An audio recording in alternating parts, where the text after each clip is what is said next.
Unfound is a podcast that has now covered over 235 disappearances. It has an interview-based format and concentrates on the facts, not the theories. Today, and for the 10th time, I will take you back to the beginning, then right up to the present, as I cover recent updates on many of Unfound's cases.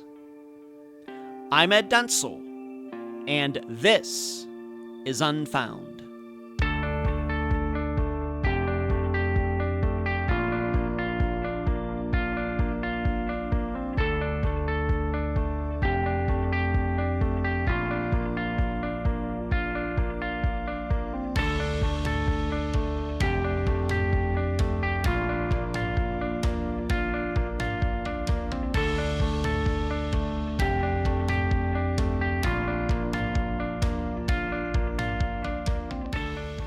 In our lives, it's often hard to tell if we're moving forward at all. Are we making more friends? Are we getting out of debt? Will we ever retire? Me, I'm never going to retire. I love what I do. What makes this self-assessment difficult is that as we age, things don't get easier. More aches and pains. More trips to the doctor. Diagnoses of ailments and diseases that have no cures. And, as we all know, how we feel certainly affects how we view everything else in our lives. I'm bringing this all up because I want you to know that progress is being made with disappearance cases. Granted, it might be hard to measure right at this second. But between the education we do here at Unfound, what my friend Megan does at the Charlie Project, making her website better and better year after year, John Lorden, who runs the best true crime channel, besides our own, on YouTube, for a group like Adventures with Purpose, who specialize in the rare disappearances of people with their vehicles, bloggers like Heather Grotman and crime blogger 1983, and many others who take this work seriously, I want to assure you that progress is being made, and it will continue in 2022. And now a summary of Unfound. This is brought to you by my friend Megan Linez's website, charlieproject.org, although I did not need it for this episode. Unfound was born out of the idea that the public should know as much as it can about missing persons cases. I, as the host, go about getting you all the facts I can by interviewing those people who are closest to the case, usually family members. However, we've also had bloggers, reporters, and private investigators on the program, but only 2 law enforcement officers. Why? Because the police usually don't want to tell me anything. And unlike many programs that splice in the host's questions and comments after, Unfound plays every interview as it was recorded, minus the mistakes. The interviews are played in this manner because I believe you, the listeners, need to be reassured that nothing is taken out of context and that you are listening to a conversation like any 2 people might have. The first call I ever made representing myself as the host of Unfound was to Mary Lyle, mother of Suzanne Lyle. The call happened sometime in late July 2016. I was at my parents' place in Pennsylvania. I can remember standing in their bedroom with the door shut for privacy when I made the call. That's a true story. She surely had no idea who I was, and at that point I had no history of ever interviewing anybody. I can kind of rely on my extensive resume now. But at the time, I was just a guy on the other end of the phone line. I was very nervous. However, Mary couldn't have been friendlier. And I would say these days we talk about once every 2 months. And she has been very supportive of Unfound, I can't even begin to tell you, sending several future guests my way. I hope to meet her in person sometime soon.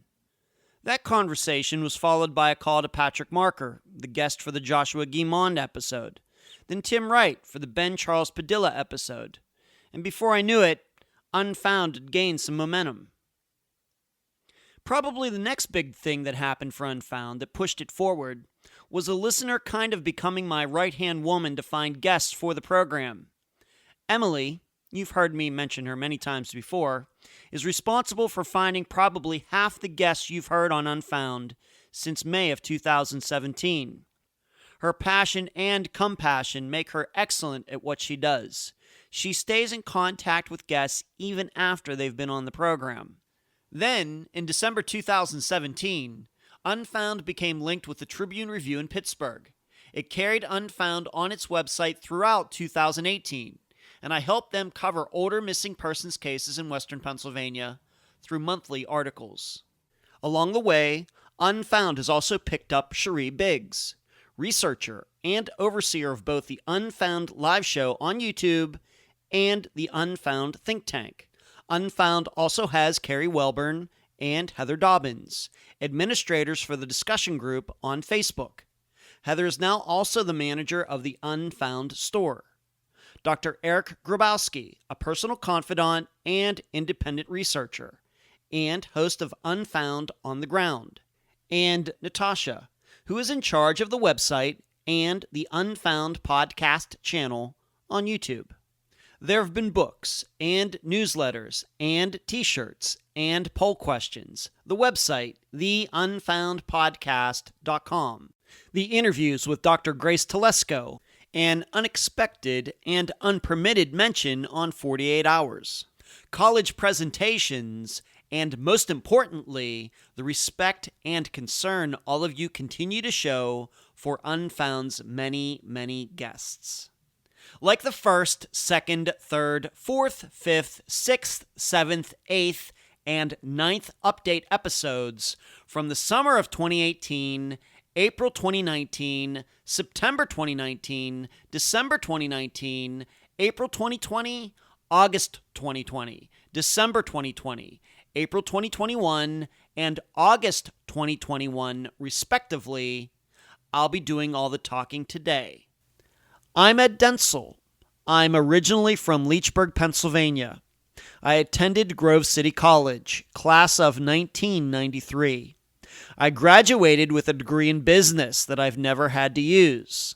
I've had all sorts of odd jobs, including magic show stage manager, printer and fax machine technician, Department of Transportation flag person, model, and Star Trek actor. I lived in Las Vegas from 1998 to 2011, Madeira Beach, Florida from 2011 to 2019, and now I make Clearwater Beach, Florida, my home. But Vegas is still my favorite city. Unfound news. A new Unfound Now has just come out. Yes, on the same day as this episode. What recent disappearance did I examine? You'll have to go to the Unfound podcast channel on YouTube to find out for yourself. Next, there will be no Unfound newsletter coming out tomorrow. Due to the holidays and this update episode essentially being a newsletter itself, the next one will come out February 1st, right on schedule. Finally, I hope everyone had a beautiful Christmas. And tonight, please have an exciting but safe New Year's celebration. Please don't do anything stupid. Where you can find Unfound. Unfound supports accounts on Podomatic, iTunes, Spotify, Twitter, Instagram, Facebook, Deezer, and YouTube. Speaking of YouTube, on Wednesday nights at 9 p.m. Eastern, please join us for the Unfound live show.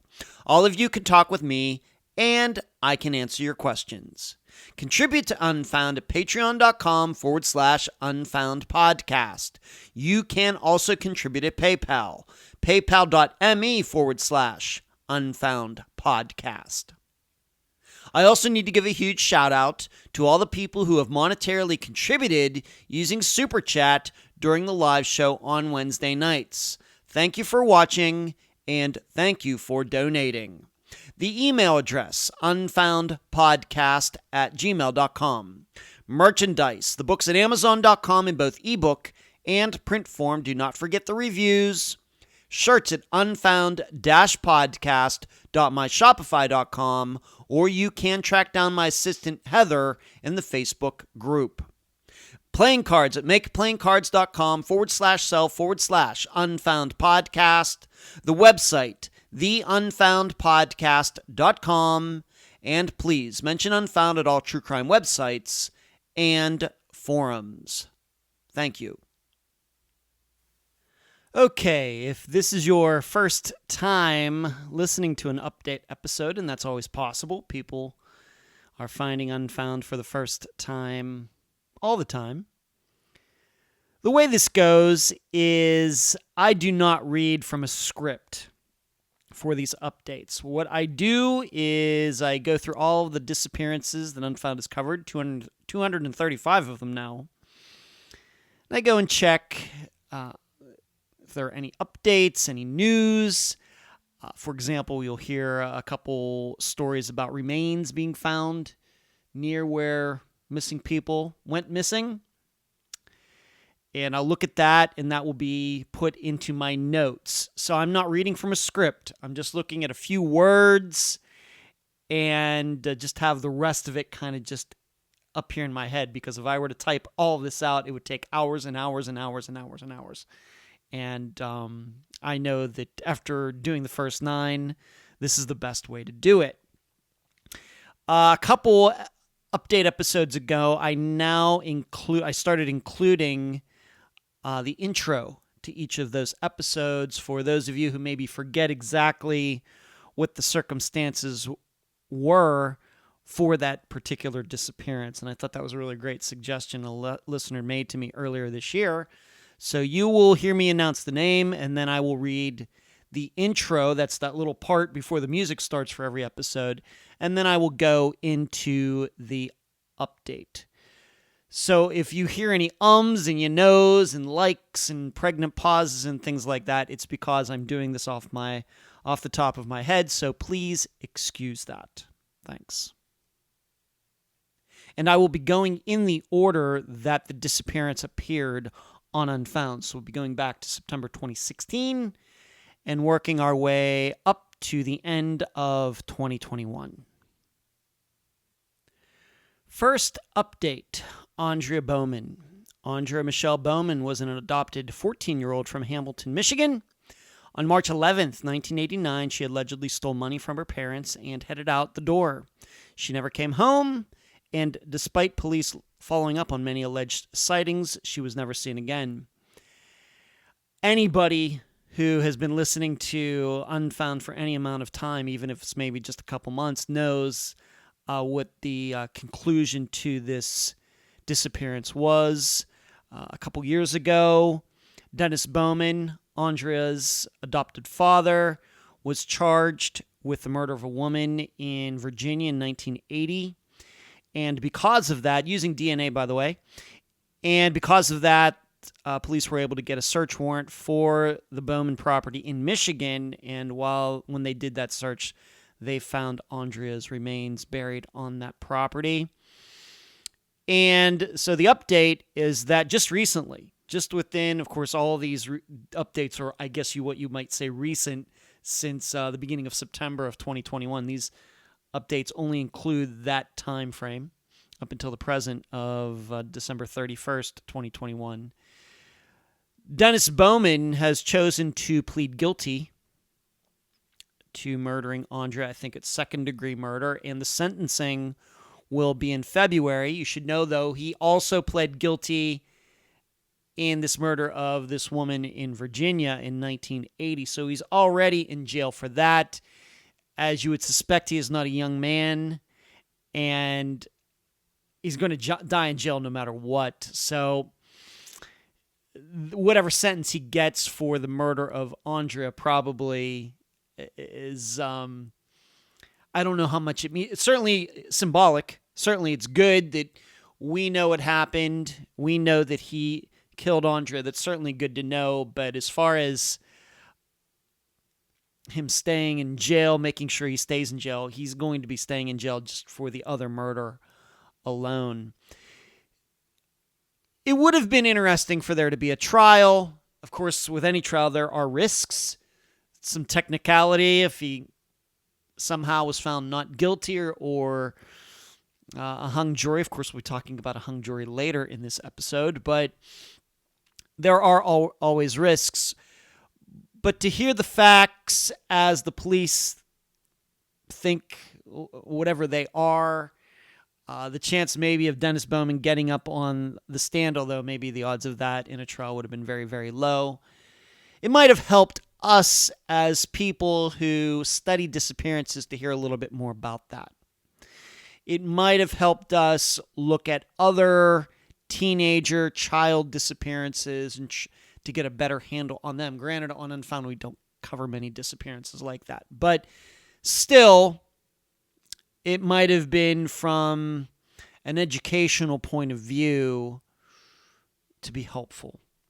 That's not going to happen. I'll get over it. I'm happy that Kathy Turkanian, Andrea's Alexis's, that was the name that Kathy gave her daughter when she was born, that Alexis's mother will get the justice she's been looking for about a little over 10 years now. She was right from the beginning. Dennis Bowman did kill Andrea and did put her in the backyard, exactly as Kathy told me when I interviewed her back in 2016, although we did not specifically talk about that during the interview. The big question still remains, did Dennis's mother, Andrea's adoptive mother, know about all of this? She's not been charged with anything. It's hard to believe that she didn't suspect something at some time. But as of the publishing of this episode on December 31st of 2021, she has not been charged with anything. So that's the update. Dennis Bowman has pled guilty to murdering Andrea. He would be sentenced in February. And either way, he was not going to be getting out of jail before his life ended. So I think this is finally drawing to a close, this entire case, this what we now know as a murder case that started way back in 1989. And I think this should be something that many families think about, that it could be 30 years, over 30 years, and still justice can be done. It's hard to be patient. It's hard. You want things to be over as quickly as possible. You want the person to be found alive or deceased. If there was foul play, you want that person or people to be charged. And sometimes it just takes time. And this is a perfect example of it. Next, Christopher Hyde. You may be thinking, if you've listened to a previous update episode, that his remains were found and there's no cause of death. Why is there an update? First, I will read the paragraph. Christopher Vernon Hyde was a 23-year-old thought to be living in Orlando, Florida in early 2000. However, on June 25th, 2003, he was sighted in Bradenton, Florida. How he got there, nobody knows. Unfortunately, he was never seen again. This is the disappearance we covered at the end of 2016. And maybe it had to be over a year ago. I don't know what update episode it was, but I talked about how finally Hillsborough County Sheriff's Office, which is the Tampa area, were able to match DNA to remains that were found way back in 2003 to Chris. The reason I'm doing the update is because his sister Lila, who was the guest for that episode, still seems to be looking into this.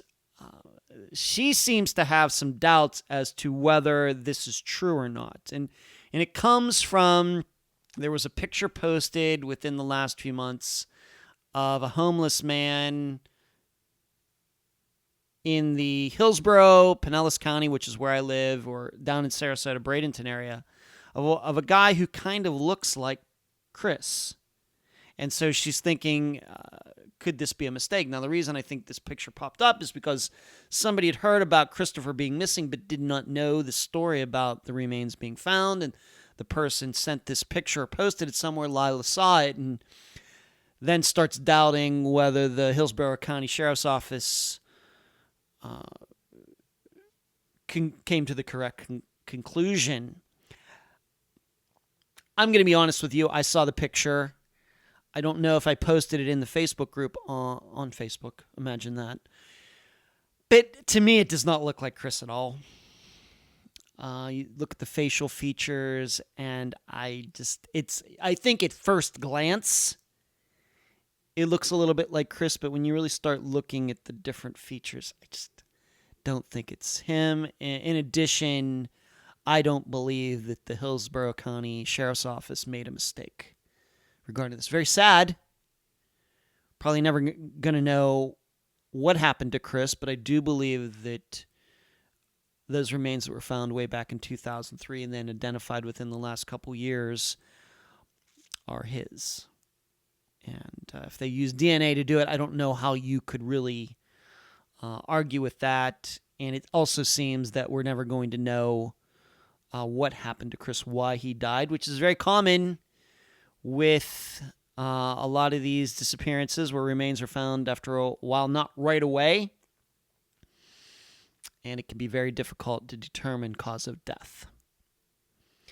So if you've heard anything about that in the last few months, maybe you saw that picture, and maybe you've seen Lila posting, making some comments about it, being a little bit confused, I have to say that I just think that that this is probably not correct. I think that the Hillsborough County Sheriff's Office made the right decision back in, 2019 or 2020, in identifying these remains from 2003 as being Christopher Hyde.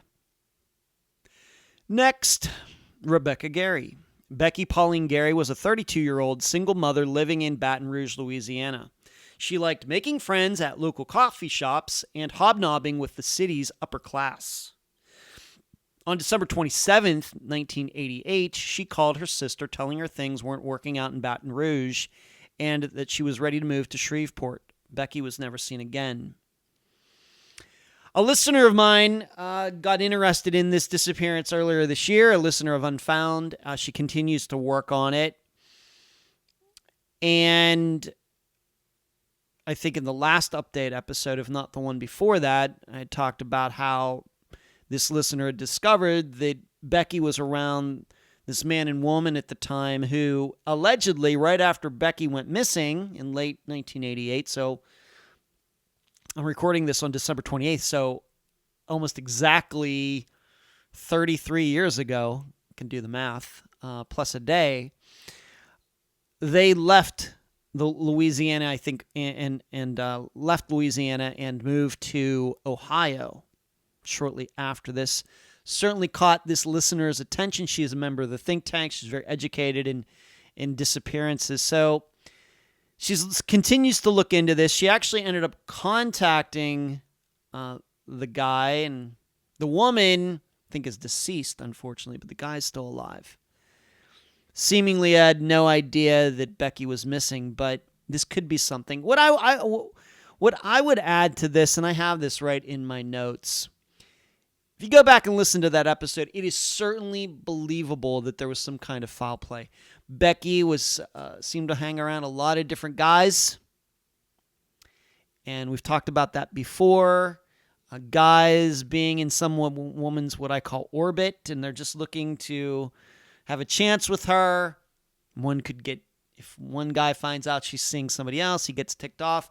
We have to remember that when it was discovered that she was missing, they went over to her apartment, and there were 2 glasses of water or something in there, even though she lived by herself.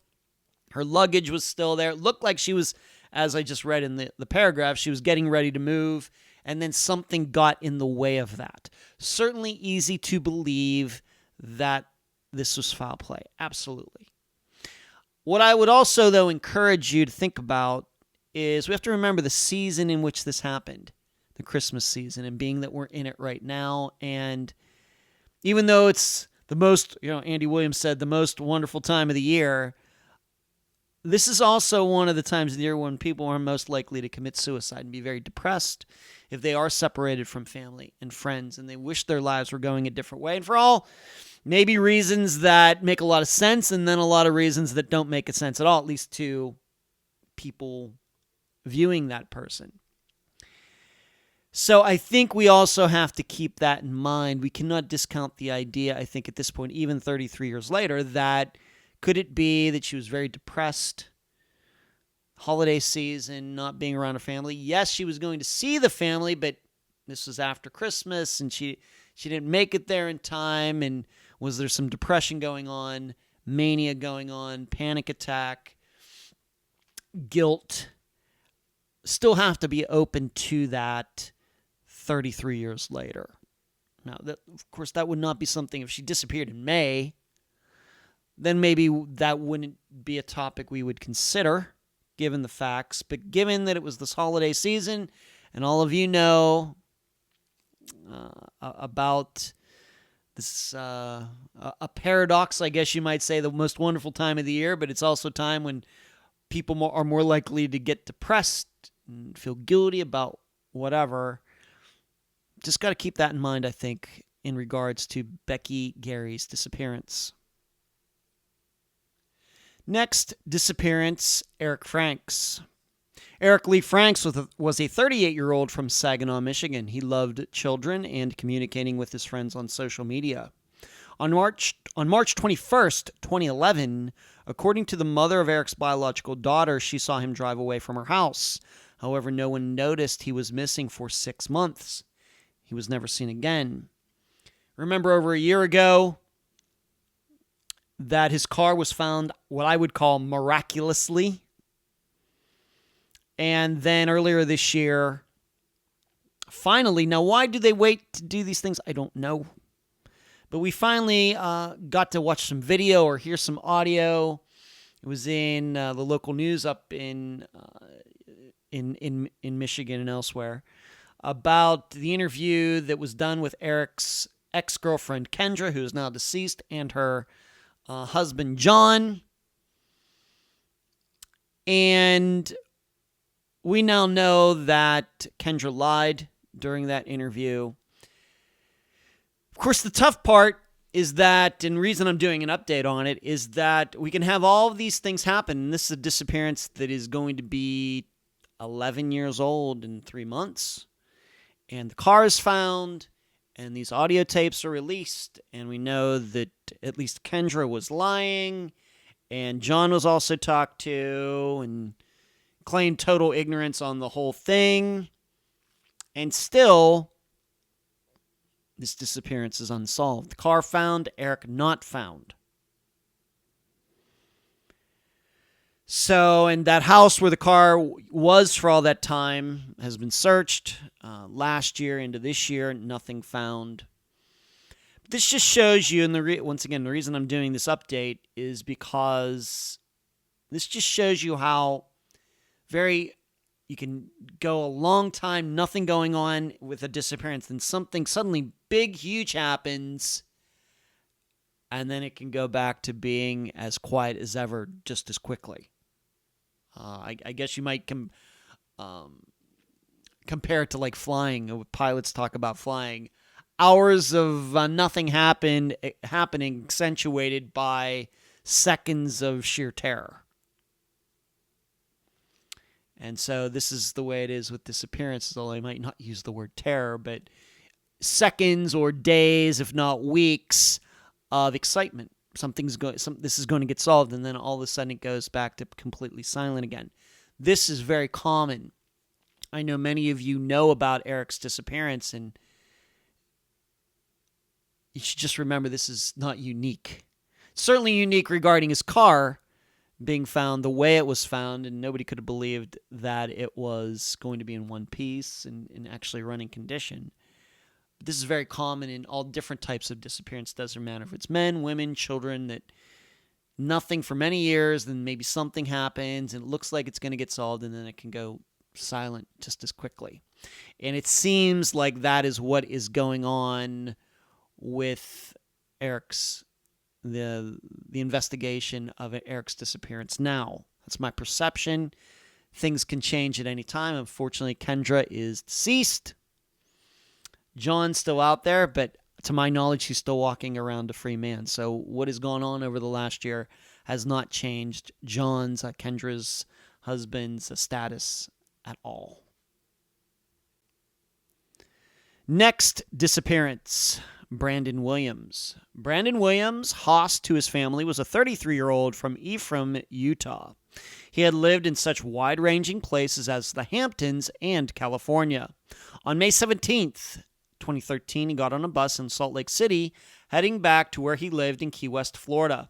On May 18th, he made a call to a friend saying he was in Nashville. He was never seen again. There's no information regarding his disappearance, but I do want to announce that just within the past month that Brandon's mother died. Dee Dee Bowman was her name. For the episode, Brandon's sister Stormy was the guest, but I did have a chance back in 2017 when we originally covered this disappearance to talk to Brandon's mother. I had a chance to talk to her a little bit with Stormy on the phone, and then maybe once since then, maybe twice since then, I got to speak to Stormy and her, but she passed away within the past month. My perception is that she died young, and I think she had cancer. She struggled with that, fought it for a long time. Many of you I know follow Stormy, or friends with Stormy, Brandon's sister. You know that she had her health struggles with cancer a couple years ago, and she's very fortunate to have recovered from that and still be around. We're all very, of course, happy about that, but cancer got Dee Dee about a month ago. And as I say every time, and I'll be talking about another death later in this update episode, these hit me every time. Even though I didn't know Dee Dee as well as Stormy, and I didn't know Dee Dee as well as, of course, all the other guests who have been on Found. Dee Dee technically wasn't a guest, but it hits me hard every time. It's just a big, a huge letdown that these people did not get answers before they left this earth. Of course, there are some belief systems that think that when we leave here, we will go somewhere else and all answers, all questions of life and death will be answered. And then, of course, we know other belief systems where once we die, there's nothing. So I'm not here to do religion, but I still think it's best that we try to find these answers while we're still all here in the material world, no matter what our belief system is, because there's no guarantees, of course. We're all fallible when it comes to our faiths and beliefs and things. So I just worry about trying to find answers here in the material world, and so that's why I think I always feel like that. That just could not get those answers before Dee Dee left this earth. Brandon's, I will admit, man, one of the tougher ones to really try to get a handle on, given that he was traveling across the United States. He was going by Greyhound, and he did have an addiction that he was struggling with, and the belief is that he was in Nashville when he went missing, but early on in his disappearance, there was a belief maybe he disappeared in Atlanta, so very, very difficult. And then I can tell you, since this episode came out in 2017, there are people who believe that maybe he really did make it back to Key West and something happened there. So it's a tough disappearance, and then on top of that, his mother dies. Very sad. Next, disappearances, Laura Bible and Ashley Freeman. Laura Bible and Ashley Freeman were teenagers from Oklahoma that had gone to elementary school together, and although they went to different high schools, they remained close friends. On December 30th, 1999, they were at Ashley's house in the town of Welch. A fire broke out in the home, and when it was extinguished, Ashley's parents were found dead. But Laura and Ashley were never seen again. This is another disappearance, maybe very much like Andrea Bowman's, that if you've been following Unfound, and many other places have covered Laura and Ashley's disappearances. In fact, there was a TV program dedicated to their disappearance, and I know that Laura's mother has made several appearances, and she was the guest way back there in 2017. That we now know that Laura and Ashley were murdered, and it's just now you're trying to find where their remains were put. A lot of people have been looking over the last few years, and it does seem to me that it's a little more organized than it was. At some point, they were just going and looking at pits and wells in the area and putting cameras down in them. It doesn't seem to me any rhyme or reason to it. But much more recently, they've started looking at these 3 men who were responsible for it. And, of course, 2 of them died before they could be brought to justice. So they've been looking at where these men were living at the time, their properties.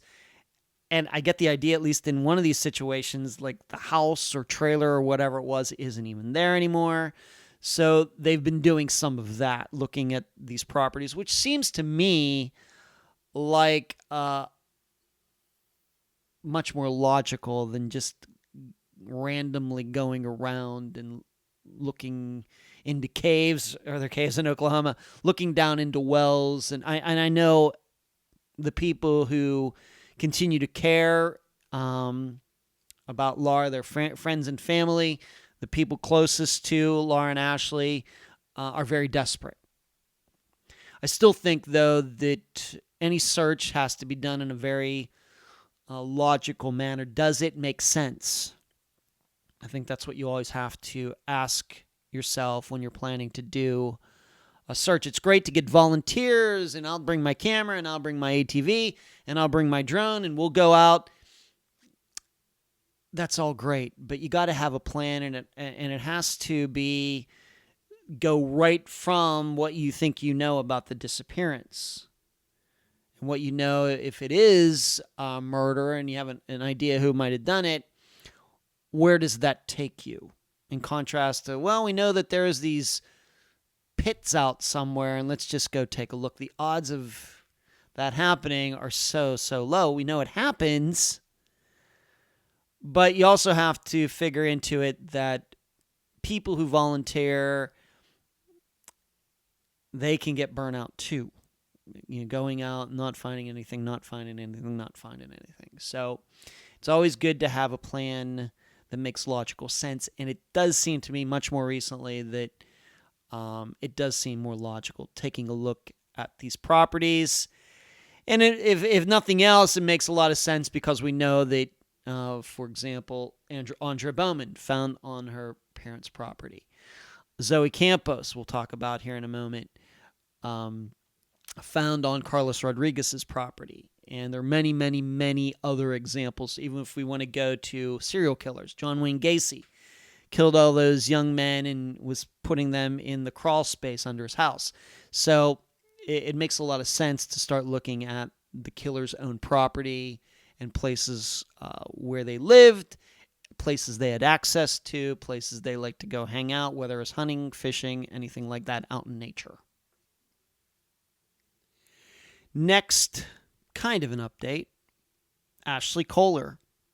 Maybe some of you have not had a chance to listen to last week's episode yet. I would not be surprised given that it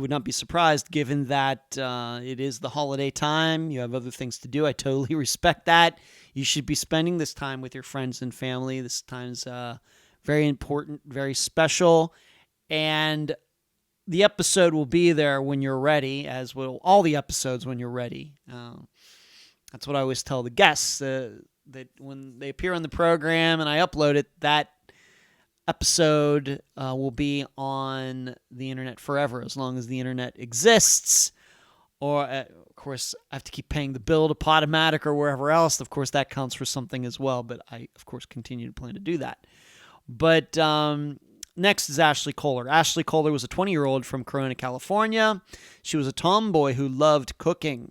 Ashley's mother started noticing changes in her in May 2007, but seemingly had no reason to be concerned. She last saw Ashley in July 2009, and although a friend spoke to Ashley a month later, Ashley was never seen again.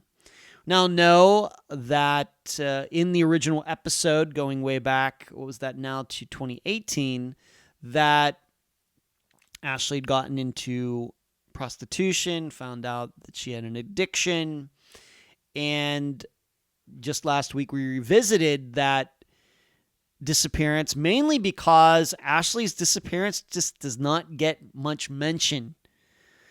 When I have ended up talking to many of you either through Messenger or through email or during the live show or even in my presentations to college students, the two I've done so far, Ashley's disappearance has not come up. Why? It's fairly unique because it's so vague. We don't really have a city. We don't have a date. There's certainly rumors about it could be a murder, maybe some suspects and things, but it's all very, very vague, which maybe kind of like Jackie Letney's, who disappeared, went to Alaska. Do you remember that disappearance? Kind of like his, but still very unique. So I wanted to cover it again, and so I did. And that's how kind of one of the ways we ended this year of 2021. If you haven't had a chance to listen to it yet, again, or maybe you haven't even listened to the first episode going way back to a couple years ago, the interview is with her mother, Kim, and there was new commentary at the end of this new episode when we revisited it, because my insight into it has changed. And so I talk about that. And in general, I think that Ashley's disappearance, even though she was selling her services online, I think that this disappearance has to be looked at more in the vein of a drug disappearance than a sex worker disappearance. If we're looking at a cause, it seems to me the drug theory makes more sense than the sex worker theory. In comparing it to other disappearances of other prostitutes, sex workers, in comparison, it just seems like Ashley's is a little bit different than those. You can listen to the new episode and decide for yourself. But the update is that you might not know it, but we revisited her disappearance this past Friday. That would be December 24th of 2021. Next disappearance, Evelyn Hartley. Not technically an update, but I wanted to talk about it anyway because it's been on my mind. Evelyn Grace Hartley was a 15-year-old from La Crosse, Wisconsin. She was a popular girl who didn't mind studying on a Friday night. Like I said, you're going to hear some mistakes during this episode. On October 24th, 1953, she was babysitting for the first time at the home of the Rasmussens. At 8:30 p.m., Evelyn's father called to see how she was doing. There was no answer. Worried, he drove over to see Evelyn and found the house had been broken into. Evelyn was gone. She was never seen again. Her disappearance has been on my mind a lot because it is very similar to the disappearance, and we now know murder, of Janelle Matthews. Of course, I became intertwined with that, and that will, of course, be in a later update. And given that I've been thinking so much about it, if you're wondering, well, how are they similar if you're not that familiar with both of them, in both situations we had teenagers. Of course, Janelle was just 12, Evelyn was 15, who were home by themselves. Evelyn was technically not home alone. She was babysitting a toddler, I don't know, 6 months old or something, but essentially home by herself. And when people came home, like it just read in this paragraph, the teenager isn't there, and we're still wondering about what happened. And the question will always be in both of these disappearances, we now know murder for Janelle Matthews, is that were Evelyn and Janelle the targets? Somebody knew in each of these people knew that they were home by themselves and did something to them. Or was this a question of a robber, a burglar showed up thinking nobody was home, goes in and, oh, there's Evelyn. Oh, there's Janelle. And this burglar burglars had to do something on the fly because these teenagers, these girls saw the face of the guy or men, and just take for granted it was men, and had to take these girls with them. Still not sure. Maybe even in both of them, and once again, we'll get to Janelle's murder here in a bit. So Evelyn's disappearance continues to be on my mind. We have to realize this disappearance is now 68 years old. Over 68 years. And I'm sure when it happened back in October 1953 that nobody could have guessed that it would go unsolved this long. You remember that my friend, my blogger Anthony, was the guest for this episode, did a lot of great work on it. A lot of news articles written about Evelyn's disappearance over the years, a lot of pictures and maps and diagrams and everything, but still her disappearance is unsolved. I just don't know what to make of it. So it's been on my mind because of what I've was involved with in October, and maybe you'll be thinking about it too. Maybe taking another look at it, maybe going back and listening to that episode and trying to decide for yourself once again, was Evelyn targeted or was this a burglary gone bad? The next disappearance, and we actually could include Brian Sullivan's disappearance in this as well, is Dominic Holly Grisham. Dominic Tyshawn Holly Grisham was a 16-year-old from Rochester, New York. He was the second oldest son and an excellent athlete. On Saturday, February 12th, 2009, his hockey team won their championship. To celebrate, his mother planned a party for that evening. While she was out shopping, Dominic got a call. He then left his house. He was never seen again.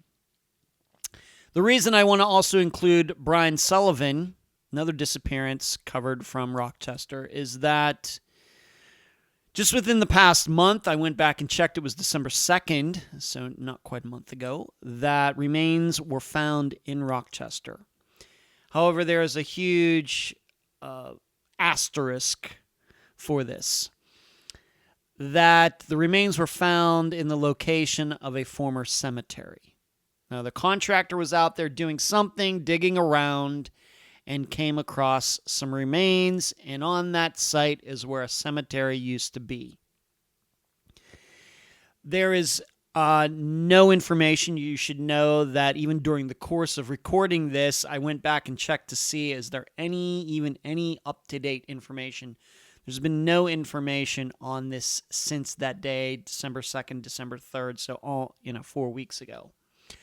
So I'm going to tell you that although there was a hubbub at the time, it certainly caught my attention when it happened.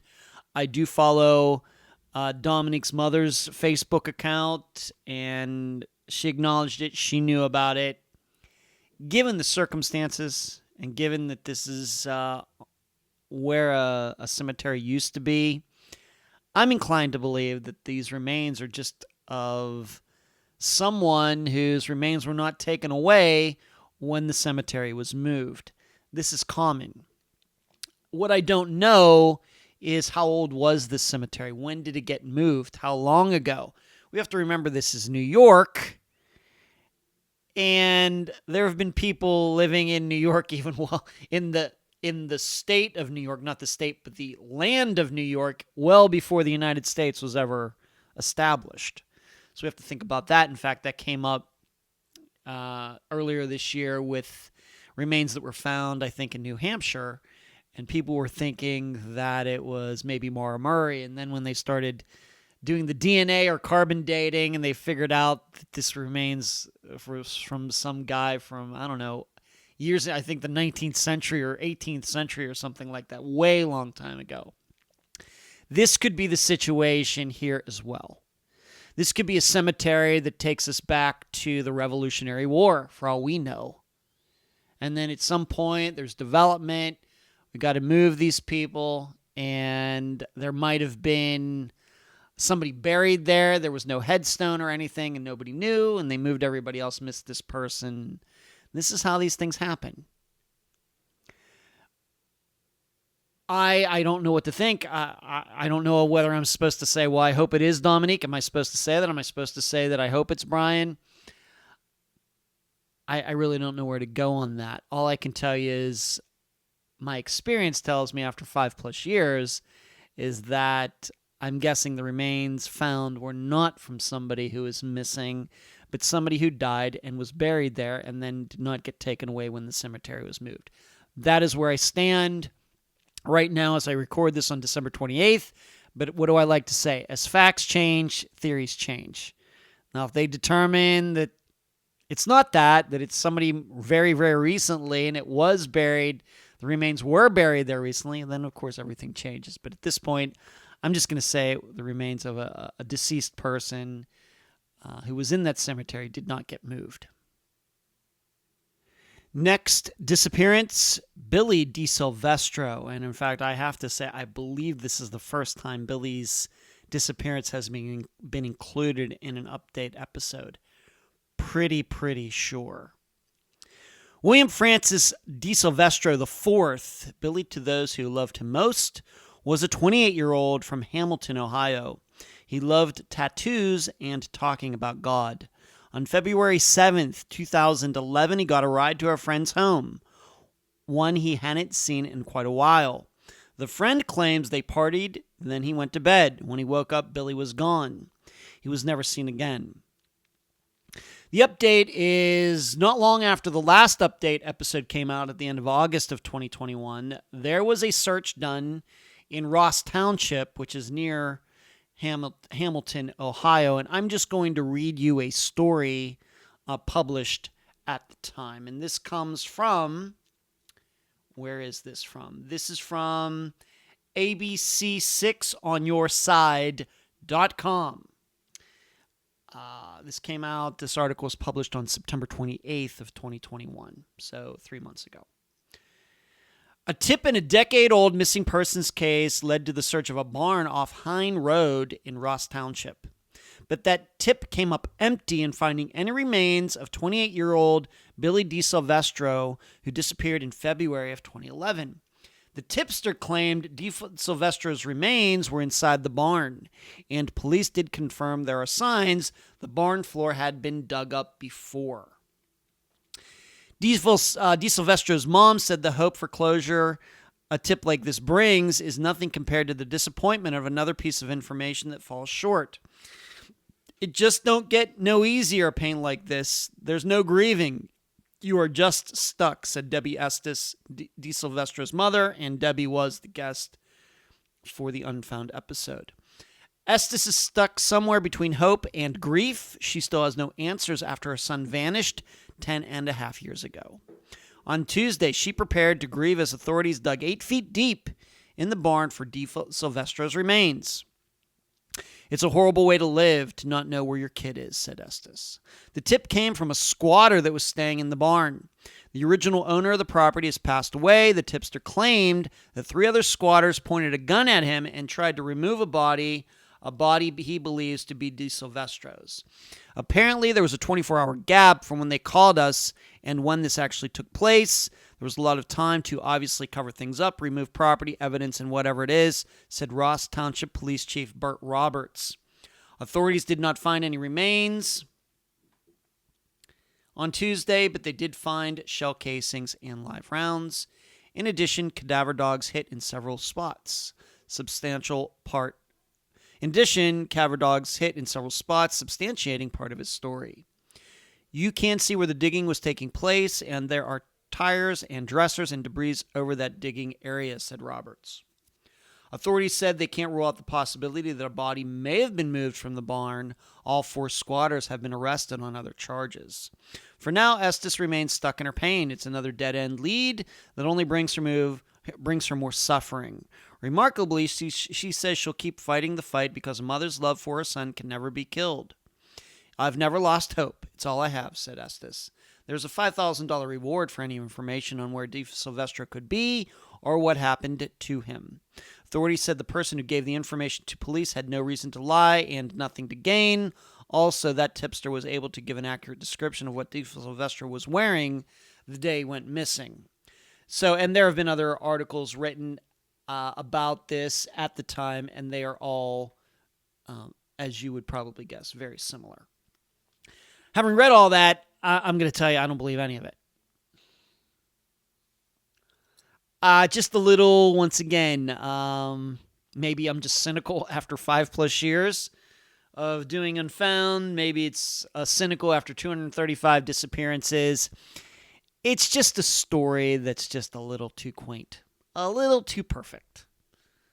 What are the odds that these squatters are there? Of course, we have to remember this disappearance is 10 years old, and then all of a sudden they're there for these years, and suddenly they realize that there's a body there, and they're squatting there, and then suddenly people who have a reason to make it all Billy's removed remains happen to show up and move them 24 hours before the police get there. I have to admit, I doubt all of it. I would not put an investment of $1 in it. Seems to me, granted, a lot more experience now than when I had his mother, Billy's mother, on the program. In retrospect, it seems to me that Billy's disappearance is much like Noah Davis's, who, as we know, remains were found eventually, even though there was all sorts of rumors that he was murdered. I do not believe that he was murdered. I didn't, even when I covered the disappearance, despite all the rumors being out there. I think I ended up being proven right on that. With Billy, it's kind of the same thing. I, of course, hope that he's still alive. The odds of that probably are Powerball odds. But I'm certainly not going to believe that he was murdered simply because of this story, what these squatters were saying, living on this property. Who knows what was going on with those people? Who knows? This seems to me to be a situation where it's perfectly believable that Billy was over at this friend's house and they were getting high, and it did happen that the friend went to bed and Billy, who knows what was going through his mind? Was he hallucinating? Did he have a panic attack, some sort of mania, whatever? And he took off and overdosed somewhere in the woods, and he just hasn't been found yet. This is common. Just as if even though we haven't covered the disappearance, we almost did. The disappearance of David Koenig, the mystery of the missing fighter, maybe you've seen that. Disappearance. His family's been all over Facebook, other social media, publicizing his disappearance. And his remains were just found within the last few days by accident. And I think his family was convinced that he had been murdered. He wasn't. He was found not too far away from where he was last seen in the woods. And he was going through some things that sounds very similar to Billy's disappearance. There are no facts to dispute the idea that Billy was murdered, but I'm certainly not going to believe that because of what these squatters were saying. So that was a few months ago. It seems there's no information out there since this story in September, and I have to think that it's much ado about nothing. Next, Zoe Campos. Zoe Gabrielle Campos was an 18-year-old from Lubbock, Texas. She was close to her family and loved to work on cars. On the night of November 17th, 2013, Zoe was at home with her sister and a friend. After they went to bed, Zoe seemingly left to meet a guy who was introduced to her earlier that day. She was never seen again. The update is that this trial in Texas has still not happened. Somehow, the Steve Pankey trial, which I'm going to get to eventually, has been done, and still there's nothing regarding Carlos Rodriguez with Zoe Campos's obvious murder. Why that is, I don't know. Will this be a situation like Dennis Bowman, who pled guilty? Could be. Maybe that's what it's eventually going to get to. Maybe Carlos's lawyers are going to hold out to the very final second, the day before the trial, and take a plea. Just don't know. That wouldn't surprise me. This is another situation, though, where I would like to hear a little bit more about all of the details. You should know, it seems that, as I've stated in other updates about this, because this trial was supposed to take place in 2020, and of course we know what happened there with COVID, but Carlos plans to say that it was self-defense. Seems a bit laughable, I don't know. But remember, his original story is that Zoe went out, left in her car, and never came back. We now know that's a lie. And now he's claiming it was self-defense. They were doing drugs, getting high, and she tried to, I don't know, with a knife or something, and he had to retaliate. Of course, this then does not explain why he buried her in the backyard. We know what happened. Probably for me, what I'm still interested in knowing is when police went and searched the house originally back in 2013, how they missed that slab of concrete or cement in the backyard. How did they miss that? That's what I want to know. We know what Carlos Rodriguez did. I realize that the judicial system has to follow the path, but we know. We, the public, know. I'm much more interested in that. How do police miss something like that? What I would say is if that police department there in Lubbock can miss that concrete slab, then they can miss anything. Then any police department anywhere can miss anything. I want to hear more about that.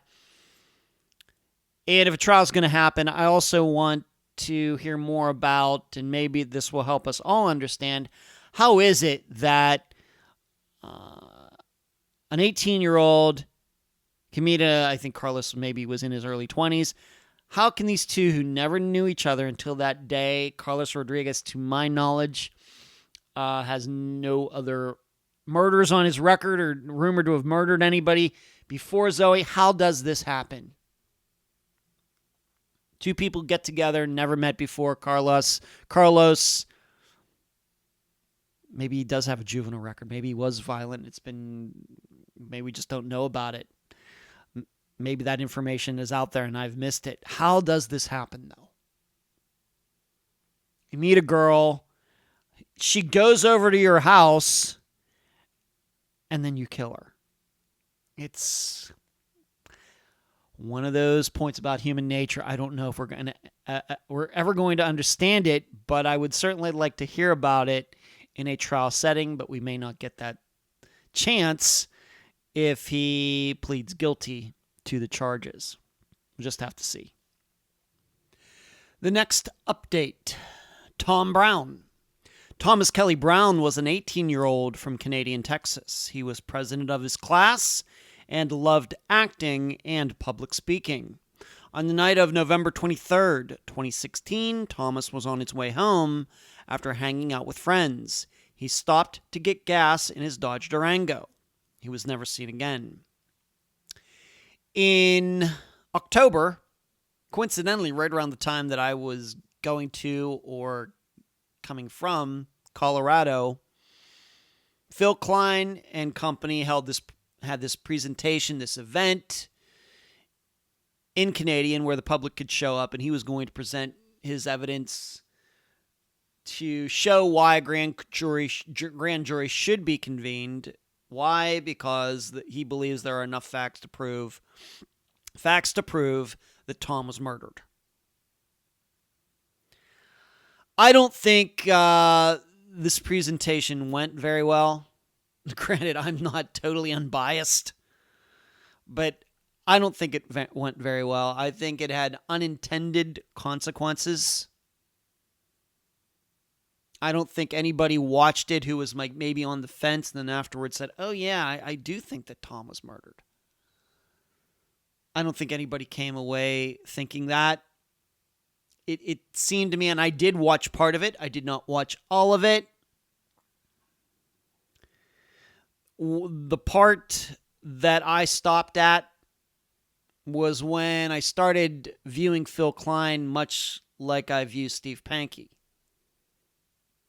And what I mean by that is, being that I am now so familiar with the murder of Janelle Matthews, I'm as familiar with that case as any disappearance we've covered on Unfound because of how I've been involved with it. Well, Steve, in his interview with me and his interview with other people over the years, tried to make the point, or he didn't try to, he did. He made the point that he believed that the Greeley Police Department always knew where Janelle Matthews was buried. He stated that in the interview that I did with him, the interview that played in his trial back in October. It was played in court. I was there. They let it play all 3+ hours, and he said that in the interview. And we're going to be getting to Janelle's going to get her own update here in a bit. Well, I started thinking about that when I started hearing Phil talk about how Pine Gregory was allegedly out there on the day of the search, and that Pine wouldn't allow Phil or Phil's people to go down into this area where coincidentally, eventually, Tom Brown's remains were found in early 2019. And so Phil is essentially saying that there were people in the Hemphill County Sheriff's Office that always knew where the remains were, but were keeping people from finding them. As soon as he was trying to make that point in that presentation, I thought of Steve Pankey, because Steve Pankey says the same thing, as I just explained. Both Phil and Steve were both trying to make the argument that a police department knew where a missing person's remains were, and for some reason didn't want to report it, didn't want to go out there and dig, didn't want to go out there and move the investigation forward for whatever reason. Both Phil and Steve made the same argument. Of course, we know that Steve Pankey was just on trial for murder, hung jury. I'll get to that. So when you hear Phil talk about that, remember, there was an accused murder. I don't know if Steve Pankey killed Janelle Matthews or not. Differing opinions on that. But just remember, Phil is trying to make the same argument that an accused murderer was making. And so that when that happened, I said, I can't watch this anymore. I'm not saying that Phil knew what he was doing. He knows anything about Steve Pankey. He probably doesn't. But when I saw that correlation, similar words coming out, heard the similar words coming out of both men's mouths, that's when I had to stop watching this presentation. I was watching it recorded. I did not watch it live, but I watched it, a recording of it, a replay of it, and when it got to around that part, I just said, I'm out of here. So the reason this is going on, and you should know the day before maybe this presentation by Phil Klein was done, the Texas Attorney General's office issued a report, and I guess it was somewhat accusatory. And it had everything to do with Tom's phone. In their investigation, talking to people who knew Tom best, friends, they said that Tom's had an iPhone, and this case that he had, it was a special kind of case, were always together. It was a case where the case was a battery in and of itself. I'm an Android person. I just don't know some of these things. And because of that, the phone and this case were never separated. Always together. That is what people told the investigators from the Texas Attorney General's office. The problem, and this is from that report, is that we all now know that in that search that was done in 2018, Tom's phone, or 2017, Tom's phone was found by itself without the case. And you'll remember it was found within 5 minutes of the search starting. And I was there when I went to Canadian Texas in 2019. I went to the spot where it was found. To add on to that, going back to the meeting that was done in 2019, in August of 2019, that was unethically recorded by Sheriff at the time Lewis, we know that the Texas Attorney General's office, why do I have such a hard time saying that?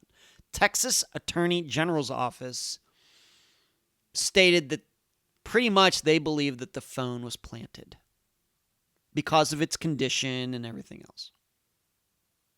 Where it was, how that grass had been mowed, how it rained, it snowed, and everything else, and it just looked a little too pristine to them. But who ended up having that case that was allegedly never separated from the phone? Penny did. So how did the phone and the case get separated when everybody who knew Tom well said the phone and the case were never separated? I don't know. And what we're unsure of is, do the two young people who were with Tom that night, Caleb and Christian, do they remember Tom having his phone with the case that night? That's still a little unclear to me. So if the phone and the case are never separated, but the phone was found by itself without the case, how did Penny end up with the case? Now, if she's saying that, well, he went out that night without it, I don't know if there's anything to dispute that, but it does fly in the face of what everybody else thought about how Tom handles his phone business. And then you add in that the phone was in really, really good condition when it was found, even though it had been out in the elements for at least a couple months. And how convenient was it that a search started and the phone was found within 5 minutes? Of course, Phil has his reasoning for all of that. I would urge you to go find that presentation and watch it for yourself. But I continue to believe that the meeting that was done in August 2019 is going to be the definitive decision regarding Tom's death. I'm not sure we're ever going to know. And that happens in disappearances. Esther Westenbarger, how did she end up in that retention pond? Drinking and driving, heart attack, fell asleep at the wheel. We're never going to know. Chris Turner's remains were found in the desert outside Las Vegas. Was he murdered? Suicide? Something? I'm not sure we're ever going to know, even though there's a belief that he was murdered. His mother certainly believes that. This often happens in disappearances, when remains aren't found for a year and a half. Not quite a year and a half. Was it 2.5 years? 2.5 years. Yeah, 2016 to 2019. A little over 2 years that the remains weren't found. These things are common. It's just kind of a spotlight on it. It's kind of getting everybody's attention. Why? Because Tom Brown's disappearance is now so well known. But what I want all of you to realize is that it is very common when people go missing and their remains are found not within the next week, but a year down the road, 5, 10, 20 years down the road. Most of the time, a cause of death can never be proven, even if you have reason to believe that a person was murdered. Now, what was the difference in Janelle Matthews' case? Well, I'll get to that in that update. But that's all I'm going to say about Tom Brown's disappearance for this update, episode number 10. Next, Kimberly Ramer.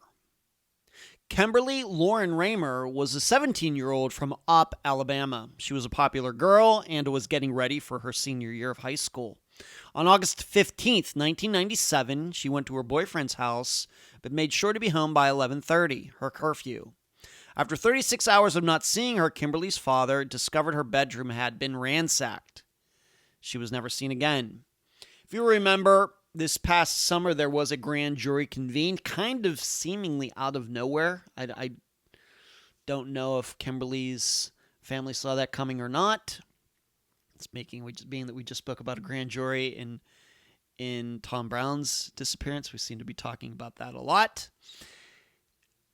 To my knowledge, I've been able to look into this, Google it, do whatever. I have not seen any results of this. And if you want to draw a comparison back to Tom Brown's case, there is surely more proof that Kimberly was murdered than Tom was murdered. I'm not saying Tom wasn't murdered. But there's surely more proof that Kimberly was. Why? Given the condition of her bedroom when her father came home.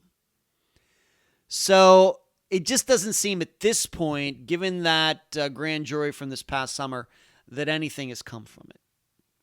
Of course, grand jury testimony, I think, is going to be sealed. I don't know if we'll ever know what was covered.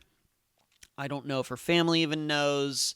But as of right now, at the end of 2021, it just doesn't seem like there has been any movement since this past summer.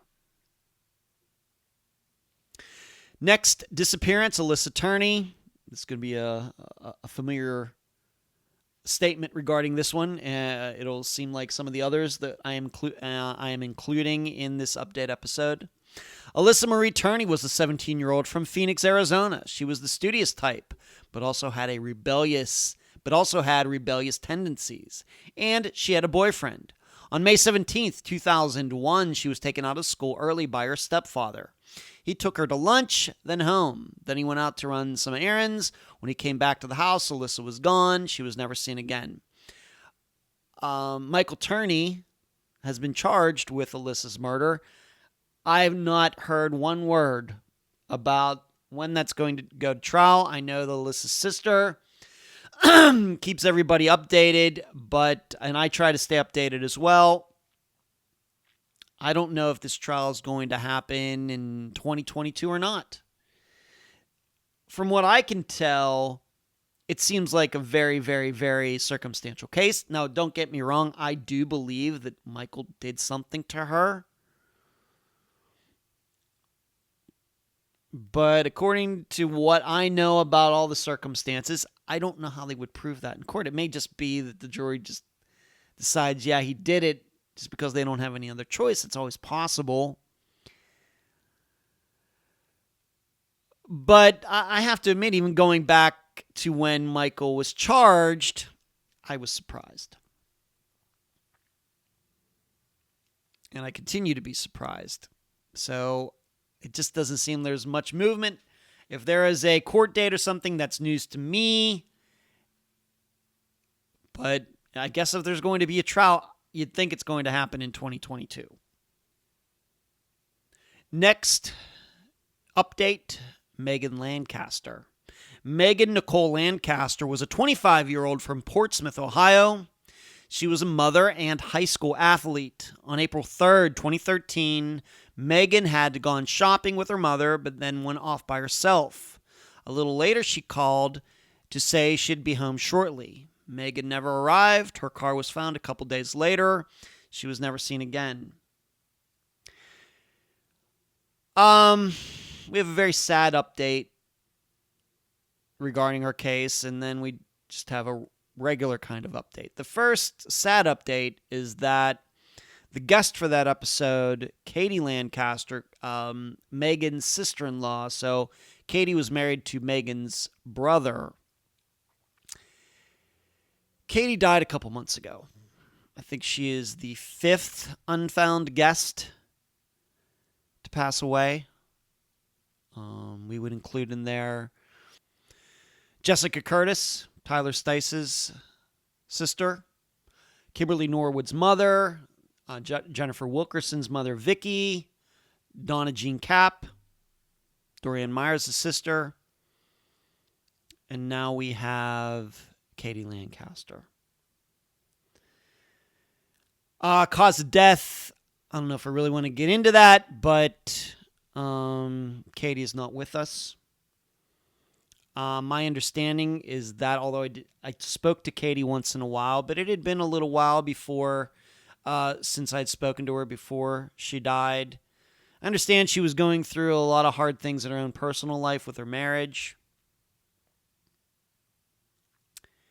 And it was just a complete shock when I found out about it. Because I believe that Katie was still in her 30s. So, not sure who's going to take up the mantle. Who's going to now take over the reins. Keeping Megan's disappearance out there. Make sure people don't forget about it. Katie did a lot. She was quoted in all the articles. Any article you're going to find regarding Megan's disappearance, Katie is quoted in it. You know, if you go back and listen to that episode, you'll hear about all the things that she had done. Getting in trouble, confronting the chief of police in Portsmouth, Ohio, getting put in jail for doing so. And she's no longer with us, and she leaves behind several children. It's very sad. On top of that, so the next bit of news is then not long after that, maybe a month later, Mike Moran died. He was a prominent topic in the interview that I did with Katie for Megan's disappearance a few years ago. Mike, sometime last year, had been charged with a variety of crimes, none of them having to do with Megan's disappearance, but sex trafficking and other charges. And he's died. I think anybody who ever saw a recent picture of him could tell that he was not in the picture of health. He was an older guy anyway, but he just did not look good at all. Didn't seem to have taken care of himself over the years. And he was in custody awaiting trial when he died from a variety of ailments that they listed. All sort of things you would think. Maybe heart problems, lung problems, maybe he had diabetes, all these types of things that we know are very difficult. And so he has now passed away. Just not sure what's going to happen with his trial. Once again, it's like what I talked about in, for example, Dennis Bowman pleading guilty. With these trials, you hope to learn something that you don't know that might help you with that disappearance. Who knows what Mike would have said or what his attorney would have said or some witness would have said that might have given us a better idea of what could have happened to Megan. Now, you should know, I'm not inclined to believe that Mike Moran had anything to do with Megan's disappearance, but you never know. Never know what could come out in a trial that might cause us to look at Megan's disappearance, maybe even in a different light. We're not going to be able to do that now. Sometimes when defendants die before their trial date, the prosecutor will come forward and show the case that he or she was going to present. That has not been done yet. So maybe it's because there's other people that still have yet to go on trial. They may use that evidence against somebody else, or they may just not feel like doing it. I don't know. But so Katie Lancaster passed away. And more recently, Mike Moran passed away. And that is the update for Megan Lancaster's disappearance. Next update, I think this is a first. Barbara Frame. Barbara Sue Frame was a 38-year-old from Zanesville, Ohio. She was the mother of 3 and worked for the subsidiary of a car manufacturer. On January 30th, 1985, at approximately 5 p.m., her ex-husband came over to tell Barbara their divorce lawyer needed to see her. Barbara left her house for this appointment. She was never seen again. Now, just from reading that, I think you could tell the direction that discussion, how that interview went when Barbara's daughter appeared on the program. Very common scenario. Now, the reason there's an update is because very recently, within the last 3 weeks, here in December of 2021, there was some demolition being done on a building or a house in Zanesville. I looked on a map. It was about a little over 2 miles away from where Barbara was living at the time. Remains were found as they demolished this house, and these remains were in the ground. Interestingly, it looks like this person, it is a human. They even talked about how there was a femur bone, something like that, to really say it's certainly human. The remains had an arrow in them. So it looked like this person had been shot with an arrow and then died, and so but the arrow continued to be in the body. So as the body decomposed, the arrow was still amongst the bones. And this, like I said, it was about 3 weeks ago, maybe even longer than that ago. And there has been no updates since then. So what do I think? I think about Mara Murray's disappearance, with those remains being found kind of far from where she was last seen, but in the state of New Hampshire. And there was a possibility that those remains might be her, but I really never thought that. And it ended up being remains from somebody who died long time ago. And so when I think about Ohio, I mean, really, could the house have been built where there was some Native American land and there was a fight or a war going back to like the 1750s or something? I don't know.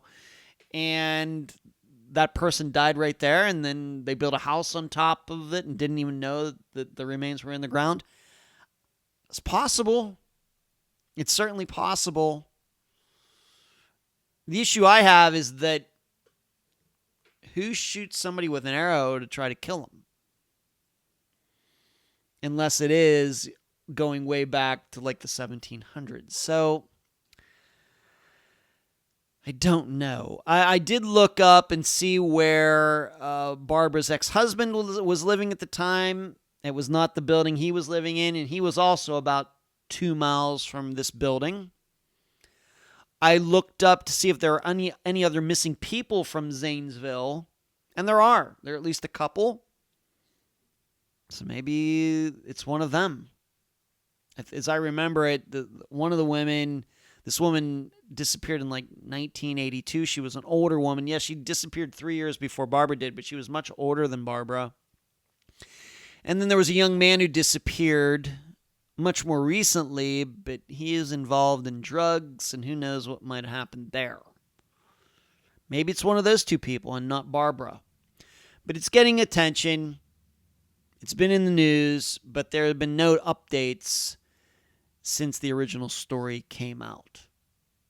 And I'm hoping we do get an update, and if we do, I'll let all of you know. But this is the first time Barbara's disappearance has been mentioned on an update episode, and I'm happy about that.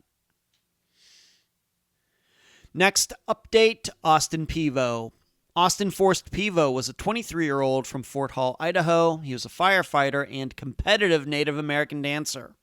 On the morning of February 3rd, 2018, his mother dropped Austin off at his job. However, he soon discovered work was canceled for that day. Austin then made a phone call and left. He was never seen again. We now know that the last part of that paragraph is untrue regarding him discovering that work was canceled that day and him making a phone call. Those things never happened. Instead, what happened is he showed up there and a fight broke out and 3 men murdered him. And the update is everybody has been charged. They're all going to jail for a very long time. why Idaho has been able to make these things happen so quickly in contrast to Texas and other states who are, like, for example, Carlos Rodriguez with Zoe Campos, and why they still haven't brought it to trial, I don't know. But all of the men responsible for Austin Pevo's murder have been charged. They're in jail. And that is the news. With Austin Pevo's disappearance, I think it just shows how quickly things can go badly. I have no information. His mother, Susan, has never said that he had any beef with any of these guys ever before. But something got out of hand when he showed up that day. Could it have been due to drugs? Certainly. But the defense tried to argue that it was self-defense. That's why they killed Austin. But the self-defense defense is always a problem, though, when you can show then that the three men disposed of Austin's remains and tried to hide it. So that was probably a problem, and that's why those men were found guilty and are all going away for a long time. But for any of the disappearances that maybe we could say might be like Austin's, this just shows you how quickly things can just get so out of hand. In fact, just before I started recording this portion of the update episode, I was watching one of my favorite channels on YouTube, Active Self-Protection, where guy John Correa diagrams surveillance video, security video of fights and burglaries and self-defense situations. And the one today was of a bunch of guys who were family just hanging out at some bar. I think it was in Puerto Rico. And out of nowhere, the one guy hits his cousin in the face with a beer bottle. Just out of nowhere, on video. And this led to people drawing guns, and before it was all done, 2 men were dead. Just as quick as that. Like, from the time that the bottle hit that guy's face to 2 guys lying on the ground, shot and in the process of dying, was like 4 seconds or something. It's like an incredibly fast amount of time. That's how quickly it can go bad. And so I ask all of you to remember that when we think about disappearances, where it's a possibility that could have happened. We start thinking, wow, there just wasn't enough time. It very well may be that there was plenty of time.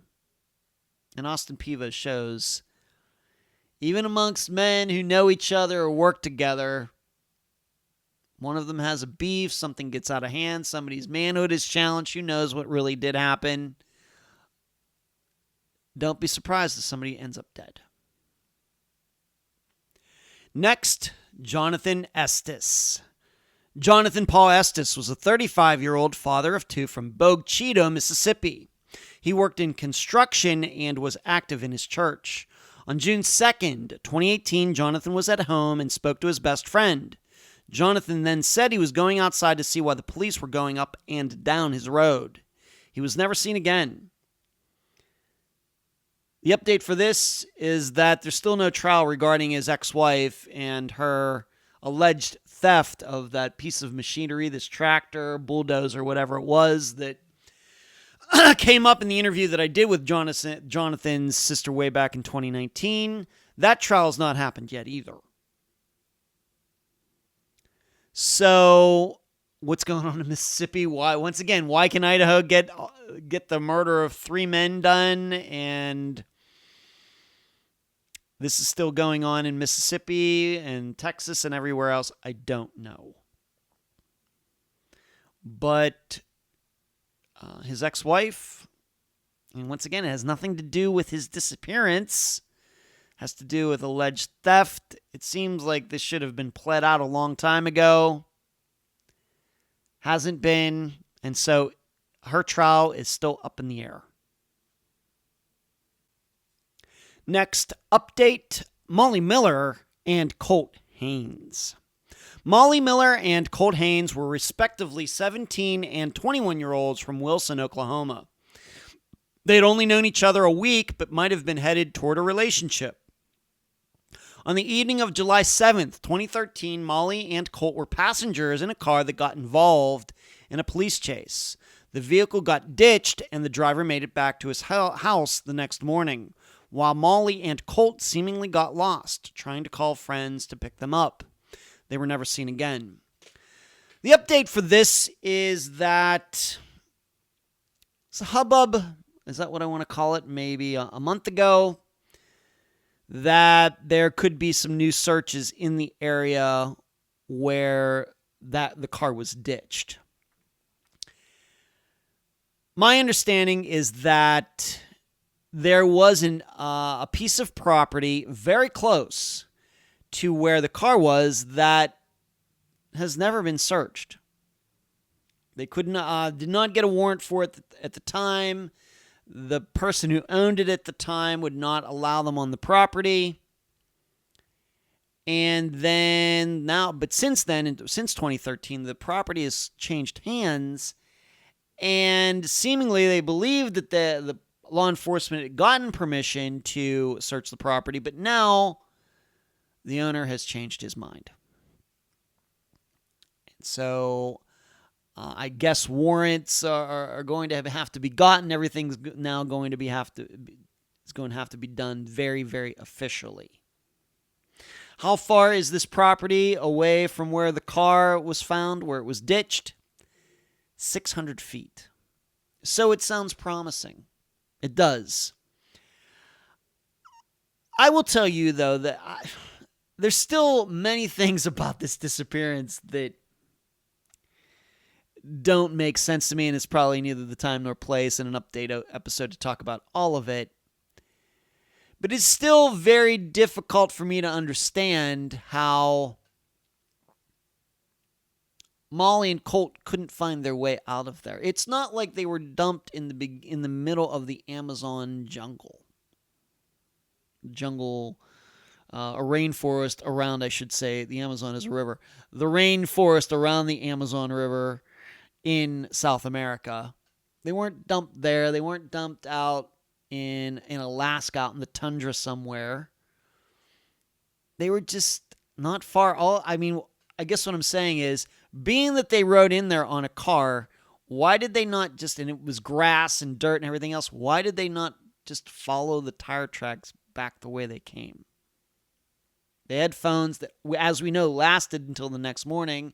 You just turn your phone on, put the phone, shine it down on the ground, and just start walking, following the tracks. You're bound to get somewhere very positive, not to mention it's dark. You maybe see some house lights somewhere.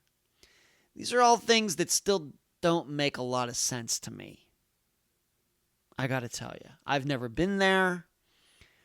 And then on top of that, the next morning they're talking on the phones, and they say they're lost, but somehow, if we are to believe it, that guy that was with them, Nip, and whoever else went out there and found them no problem. It's a little hard to understand.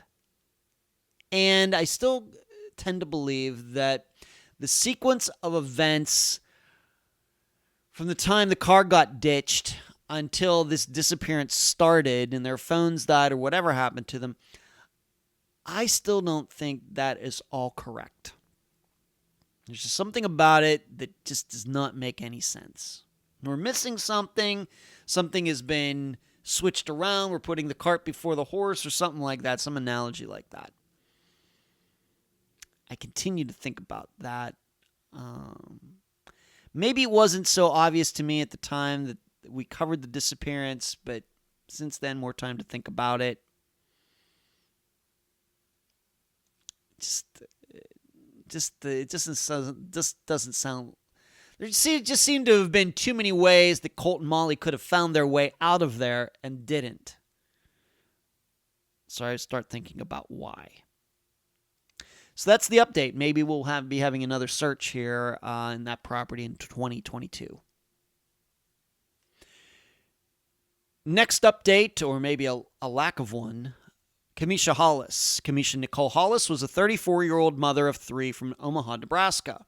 She loved going to the gym and worked 2 jobs. On April 2nd, 2018, Kamisha didn't call her mother like she usually did, and she didn't show up for work. A few days later, Kamisha's car was found at a motel a few miles from her home. She was never seen again. This is another one that we're due for a trial sometime, but we haven't gotten it yet. The father of Kamisha's children surely did something to her. There's video of him, and if you remember going back to that episode, he was essentially stalking her. He had to know where she was 24 hours a day, 7 days a week, even keeping a video. When she was at work, she had to have her phone on with a video on her so he could watch her. Crazy, crazy stuff. But we're still waiting for a trial. He has been charged with Kamisha's murder, but we also have to remember Kamisha herself has not been found yet, despite this guy being charged. I have to admit, going way back, being that this theme of trials that haven't started yet, I have to tell you that I really believed in 2021 that we would have more trials than we did. And you may say, well, it's because of COVID. Well, is it? Idaho found a way to, well, one of those guys pled guilty. So Idaho had 2 murder trials regarding Austin Pevo. We had the trial for Steve Pankey in Colorado, which I'm slowly getting close to that in this update episode. Other trials have occurred for example, those officers in Minnesota, all over the place. All these trials are happening, but for some reason, and we know Dennis Bowman, looks like his was going to go to trial until he pled guilty. So what is going on with this? With Jonathan Estes, Kamisha Hollis, in the next update I'm going to do. I don't know. Zoe Campos's murder. That's another one we've already talked about. What is it? Why is this taking so long? It cannot be COVID. I don't want to hear that. Other states are finding ways to do it. Let's get this moving, people. Next update, similar to Kamisha's, Tyler North. Tyler North was a 27-year-old from Harlan County, Kentucky. He was the father of 2 and loved hunting and fishing. On the evening of Sunday, June 24th, 2018, Tyler left his sister's. He was allegedly headed home. However, Tyler turned into a local park instead. He was never seen again. Days later, his truck was found burned out, and his ex-wife and her boyfriend have been charged with Tyler's murder. And they'd been charged a while ago. I think it's been a year, and still no trial. As I just stated 2 minutes ago, I don't know why this is taking so long for some of these situations. You should also know that I've heard that there are remains that were found in that area in Harlan County. Still no results from them either. We don't know if it was Tyler North. It could be totally somebody from another state. We don't know. But I really thought there would be trials for in Kamisha Hollis's disappearance, Tyler North. Maybe it's this. Maybe prosecutors were thinking, well, if we charge these people, maybe they'll just give up where the remains are, or give us time. We'll find where these people are. And maybe that's the reason they're dragging their feet. It has nothing to do with COVID or anything else. It's suddenly maybe the prosecutors have gotten cold feet because there's no body. I'll allow all of you to think about that one. Next, we're finally to probably the biggest update, the longest update for this episode, and that is Janelle Matthews. Janelle Matthews was a 12-year-old from Greeley, Colorado. She was in the chorus and had an older sister. On December 20th, 1984, Janelle was dropped off at her house after a concert. There was no one home. When her father arrived an hour later, Janelle wasn't there. She was never seen again. Her remains were found in July 2019, 35 years after her disappearance. Unless you're either new to the program to Unfound, and we certainly do, you're getting new listeners all the time, or you are an Unfound listener and have been under a rock, You know that since the last update, right after the last update aired in August of 2021, that next week in September, I got an email from the Greeley prosecutor's office asking if they could talk to me. I, of course, said yes. I had a talk with prosecutor Michael Rourke and some other people were on the call. And from that call, they decided that they wanted to have me out to Greeley to testify in the prosecution of Steve Pankey for the murder of Janelle Matthews. I'm not going to go through every step in this update. But I got out there, and if you'd want to hear a much more detailed, a longer, detailed explanation of everything that went on out there, I've talked about it in the live shows back at the time, and in fact, I did a live show from out there. But the update is that I went out there, sat up there for over 3.5 hours as the entire interview played. I actually did not really talk that much on the stand. Prosecution asked me some questions about my background, about how I ended up interviewing Steve, and then the interview in its pretty much its entirety, 97% of it played, and I had to sit up on the witness stand for the entire thing. That was a unique experience, and it went from late in the day Thursday into Friday.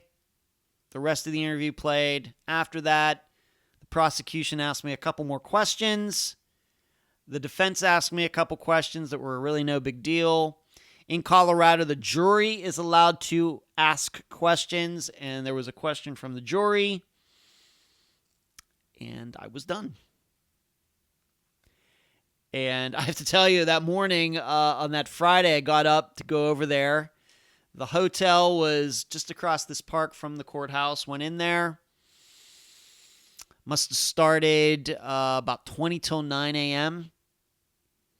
And then I finished, and I was back in bed in my hotel room at 9:30. That's how quick that Friday morning portion was. It's not, I did it. I was nervous a little bit. It was certainly a unique experience. I tried to take it all in. In fact, after that Friday session was done and I knew that I was done, as I went outside, I kind of just stood there for a moment, kind of looking around. There was really nobody else around. It was a crisp Colorado day, Colorado morning. And I just kind of took it in, just to make sure that it didn't escape me, so I could remember what I felt at the time. And then it was done. The next day, I flew back here to Florida. Now, if any of you have been following the Steve Pankey trial, you now know that eventually it was a hung jury. I can tell all of you that doesn't surprise me at all. I have gone back and forth regarding my thoughts on Steve. I've talked to my assistants about Steve, in particular my assistant Cherie, regarding his guilt. And it was a tough case, and I can certainly see why it was a hung jury. And what I did was I did not read anything. I did not follow the trial at all until after I had already been on the stand. And then afterwards, I went back and looked at the Greeley Tribune, reading the articles that were written at the time, in the days before my day on the stand. And it was very clear to me that the prosecution was having a tough time proving its case. The big problem, my opinion, I'm not a lawyer, but I play one with this microphone in front of my face. They never could put Steve on that street at that time. Couldn't do it. Never did it. In contrast, the defense, when it got to present its side It showed that there was a guy's name is Norris Drake who lived in the neighborhood, not far away from the Matthews. And at the time, police did look at him as being a possible suspect. They determined that on that evening that Norris Drake had left his home and did not come back till the next day. However, at the time, his mother and sister claimed, well, he didn't leave until well after Janelle would have been abducted from her house. Remember, there's a certain time frame in there where between her being dropped off and her father coming home, it's about an hour. And the alibi that the mother and sister of Norris Drake gave is that, yes, he was still home at that time. Not what I would say the most solid alibis I've ever heard, or alibi I've ever heard. But the defense did bring it up, and it helped that the police did actually entertain the idea of Norris Drake being responsible back in 1984. That certainly helped. Now, what drew their attention away from Norris to Steve? Maybe because Steve wouldn't shut up. Because as has been determined, there is no physical evidence, scientific evidence, nothing to connect Steve and Janelle Matthews. So that was a big problem for the defense, that they can never put Steve on that street. He lived 2 miles away, which you may like, well, it's only 2 miles. Well, yeah. Well, a lot of people lived closer than that. Hundreds, if not thousands of people lived closer than 2 miles to Janelle Matthews, or to the house. What rules them out? How would he have known that she was there and by herself? Very hard. I'm not saying he didn't do it, but I think to get a for sure murder conviction, they needed that and they didn't have it. Still, they were the ones who chose to bring their case forward, and I think that their case was based on all the lies Steve told over the years, telling one person one thing, telling another person another. And you should know that he admitted when he went on the stand in the trial that he admitted some of the things that he said to me in the interview I did with him were lies, which I'm not offended. I kind of suspected that anyway. That doesn't make him guilty. I think in a different era in our judicial system, that might have been enough. To show that the defendant is a liar might have been enough. Maybe back in the 40s, 50s, 60s, 70s, and 80s. But once science became part of a trial, more than just fingerprints, but actually DNA and blood types and all those things that are commonly brought up in murder trials, there's just a higher expectation. I think the jury has a higher expectation than just showing, oh, the guy's a liar. Well, that just doesn't do it these days. The other issue I think the prosecution had, and the reason it ended up being hung jury, is that I think it was not good that Steve's wife, Angela, who I've spoken to, I've not spoken to her since the trial, but she and I did have some talks after I interviewed Steve until I went out to Greeley, Colorado over the course of that time, which is roughly 2 years. I did have some back and forth messenger conversations with her. It didn't help that when she was on the stand during the trial, she admitted that she did not even didn't even entertain the idea that Steve could have killed Janelle until 1999. 15 years later.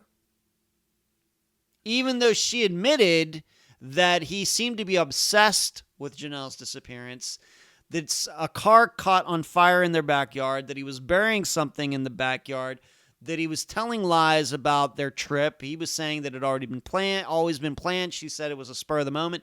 On and on and on and on and on. Even though she knew all of that for 15 years, it never occurred to her that he could have killed Janelle. Well, if she didn't think it for 15 years, then why should the jury think it? Because that's the evidence they were presented. On top of that, I'm sure the jury saw the non-coincidence that she started thinking that right around the time she wanted to divorce Steve. This hurts. These things hurt. Prosecution cases.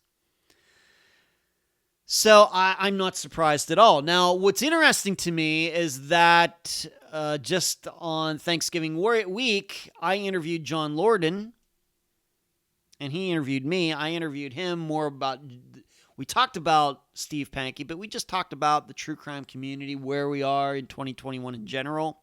And then I was on his program, and we talked specifically about the case, me going out there, my experience. And he thought it was pretty much a slam dunk that Steve was going to be convicted. I still have to say, over a month later, since I had that talk with John, I'm still a little stunned by that. A little stunned.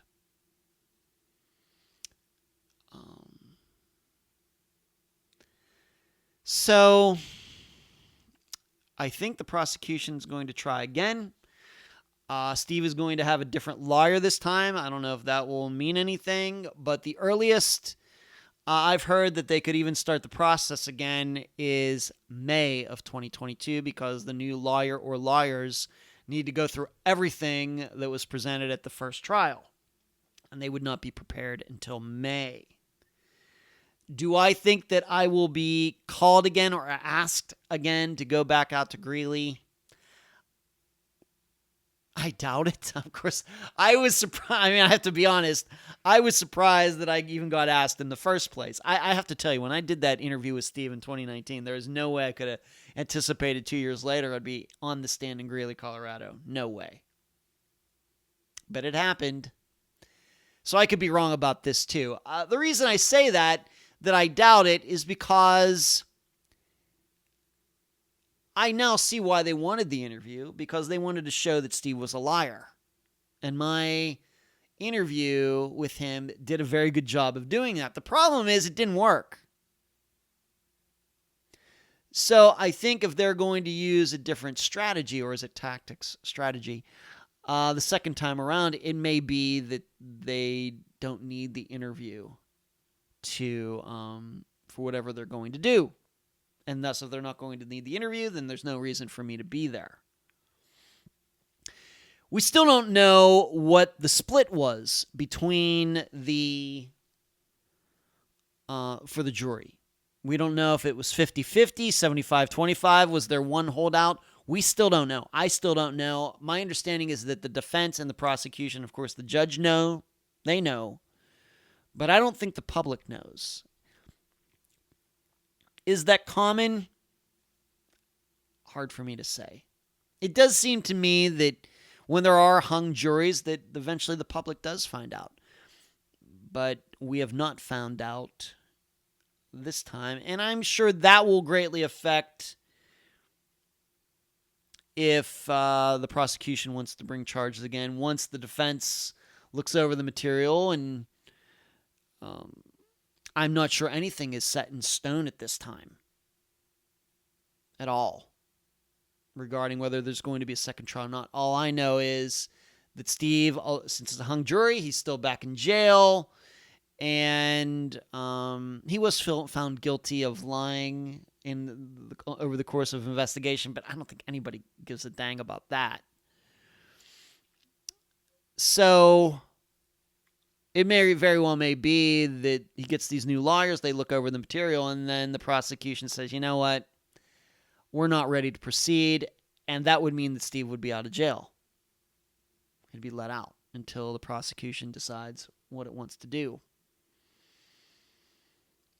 So I think if it was 50-50, maybe the prosecution has to be thinking, why go through this again? But if there was only one holdout, they were all but one for conviction, then I guess it's worth it to try it again. I'm still not convinced Steve Pankey killed Janelle Matthews. I'm going to continue to stick by that. But it was an experience. That whole month of October was just a crazy month. That and other things. Just a crazy, crazy busy month. One of the most unique months of my life for sure. Next update, Ronald McNutt. Ronald Todd McNutt was a 44-year-old from Corning, California. He was the father of two and had many different jobs over his adult life. On May 4th, 2004, Ronald dropped off his step-grandson at school. He was supposed to go to work after that. Ronald never arrived. He was never seen again. If you remember this disappearance, after a wildfire swept through California back around 2015, a truck was exposed. Firefighters went down there. They discovered it was Ronald's truck, and the remains were in it. And still, here in 2021, we still have no idea who the person in the truck is. It makes all the sense in the world that it's Ronald, but it's not been positively identified still. So if you were wondering about that, that is still way up in the air. Why that is, I don't know. Maybe it's because of the fire, that they couldn't get any good DNA, but would there be dental records or something? You would think that this would be resolved by now. It's not. And I know that his daughter, Leslie, has been trying to get answers. Still, no answers. And she was on the program, I think, 2 years ago. So if you're wondering about that, because I include Ronald's disappearance every once in a while in these update episodes since we covered his disappearance, that is something that is still up in the air. It has to be one of the longest DNA tests ever.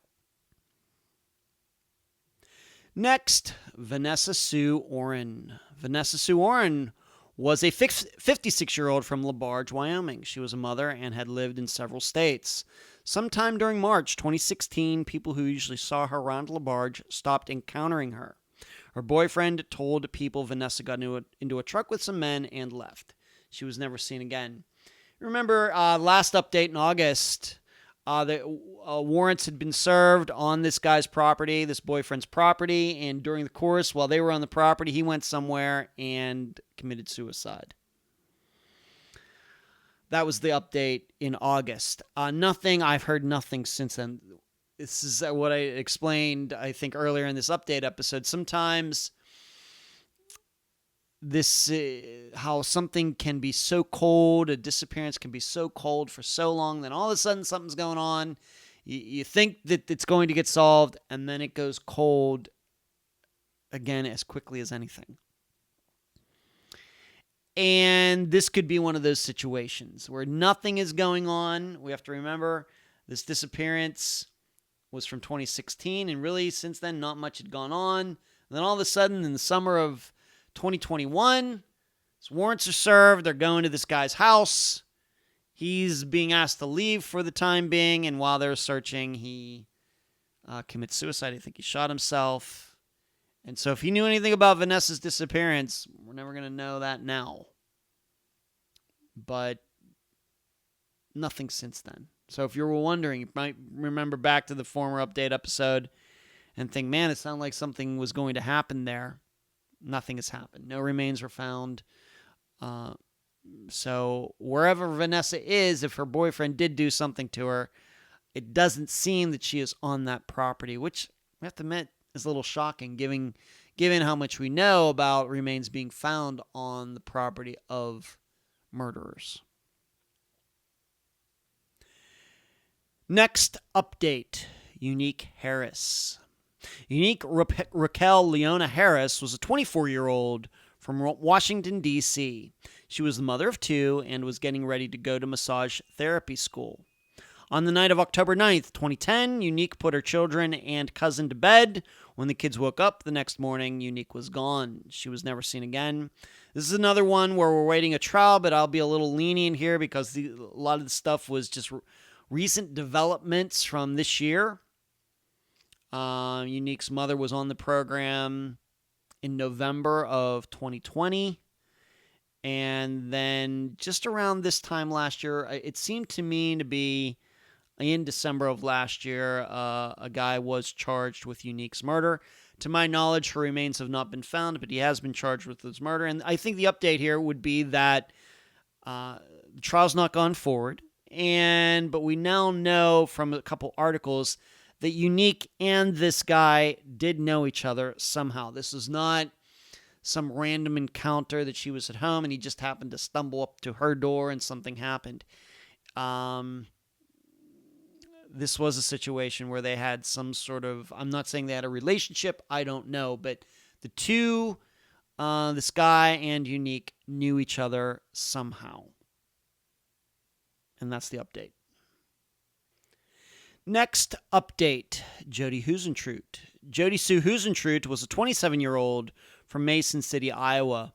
She was a reporter and had dreams of hosting a national news show. In the early morning hours of June 27th, 1995, Jody left for work. However, she never arrived. Jody's possessions would later be found strewn across her apartment's parking lot. She was never seen again. The update for this is that you should be listening to the Find Jody podcast. They continue to put out episodes. I'm going to say one a month. So there have been, I think, at least 3, if not 4 episodes since August. They continue to interview people who knew Jody at the time, who worked with her. They've interviewed, although it's been a while, they interviewed her downstairs neighbor who just happened to not be home that morning when she disappeared. They interviewed a woman who lived across the street at the time. And I think the podcast is going to continue, although I don't think there's been an episode out. An episode has come out maybe since the beginning of this month, but you should be listening to it. You know that I don't listen to much or watch much other true crime stuff, but this is one that I do. I'm a subscriber to it, and I listen to it on Spotify, and I would surely recommend it to anybody. I think there's like 27 episodes or some crazy number like that now, and they are all very high quality. So if you want to know as much as you can about Jody's disappearance, in addition, of course, to the coverage that Unfound has done, please go find that podcast. Next update, if you're following along at home, going through how, as you know, I started at the beginning of Unfound's existence, and I'm slowly working my way up to the present. And then if you've been following along, looking at where we are in the timeline of Unfound's existence and these disappearances, you had to know that this was coming soon, and that is Brian Shaffer. Brian Randall Shaffer was a 27-year-old from Columbus, Ohio. He was in medical school, and his mother died not long before he went missing. At around 2 a.m., April 1st, 2006, Brian's friends prepared to leave a bar they had visited together. They called him, but Brian never responded. He was never seen again. Now, the update for this is something that just happened a month ago, and it involves yours truly. And I will explain how that all went down. As I say about any disappearance, I'm not an expert. I'm not an expert on Jody Huisentruit's disappearance. I'm not an expert on Tom Brown's disappearance or Brian Shaffer's, Toby Anderson's, which is going to be the next update, anybody's. You can't be an expert on any one particular disappearance when you cover them weekly like I do. What you end up gathering is a wealth of information about disappearances in general, and that's the information I have presented to students so far in Louisiana and here in Florida. So you have to remember that. But what I do also do behind the scenes, for people who are experts on a particular disappearance, and especially if they've been on the program, I do help them behind the scenes, whether it's a family member or somebody else. May not tell you about it because these conversations are confidential, but that does happen, and it happens quite a bit. Well, I think I established when Kelly Bruce was on the program back in May of 2021 that Kelly and I had been talking for quite a while, and finally we decided, hey, it's time for her to be on the program, and of course she has her own program. But since then, she and I have kept in touch, and she continues to work on Brian's disappearance as hard as anybody in the private sector. who isn't in law enforcement. Well, what happened, and the reason I remember the date is because it was the next day, it was November 30th, that I ended up having this, whatever it was. It wasn't a panic attack, but it was some sort of optical migraine or whatever else that sent my brain in a frenzy for like a half hour. If you watch the live show, you know what I'm talking about. But the day before, it was a Monday, November 29th, I was in bed because I go to bed late, I get up late.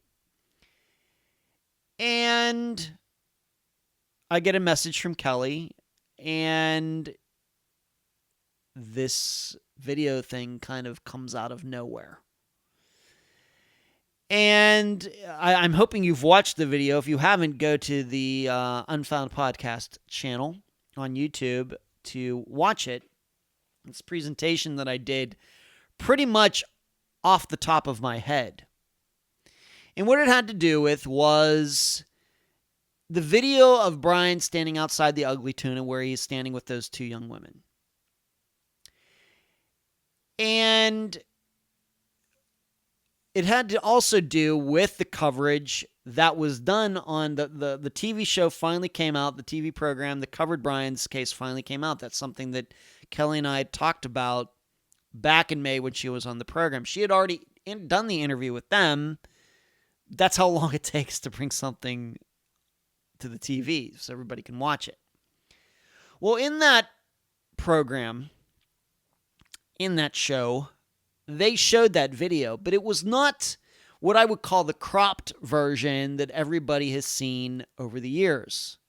Usually, when you're watching that security video of him standing there, you can barely just see Brian's face, maybe his shoulders. Why? Probably because whoever the editor is of the program over the years, since he disappeared in 2006, wanted to really zoom in and show there's Brian. See him right there?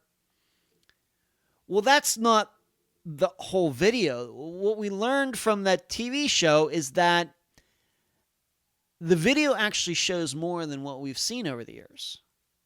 It actually shows, it's not longer or anything, it's more zoomed back, and so you see more of the screen, and what you can see is you can actually see the two other young women in the picture, whereas in most of the videos that the public has seen since 2006, you can barely see them at all because their head, you can maybe just see the tops of their heads, they're way at the bottom of the screen. Well, in the raw video from that camera, from 2006, it shows a lot more of them, more of their body.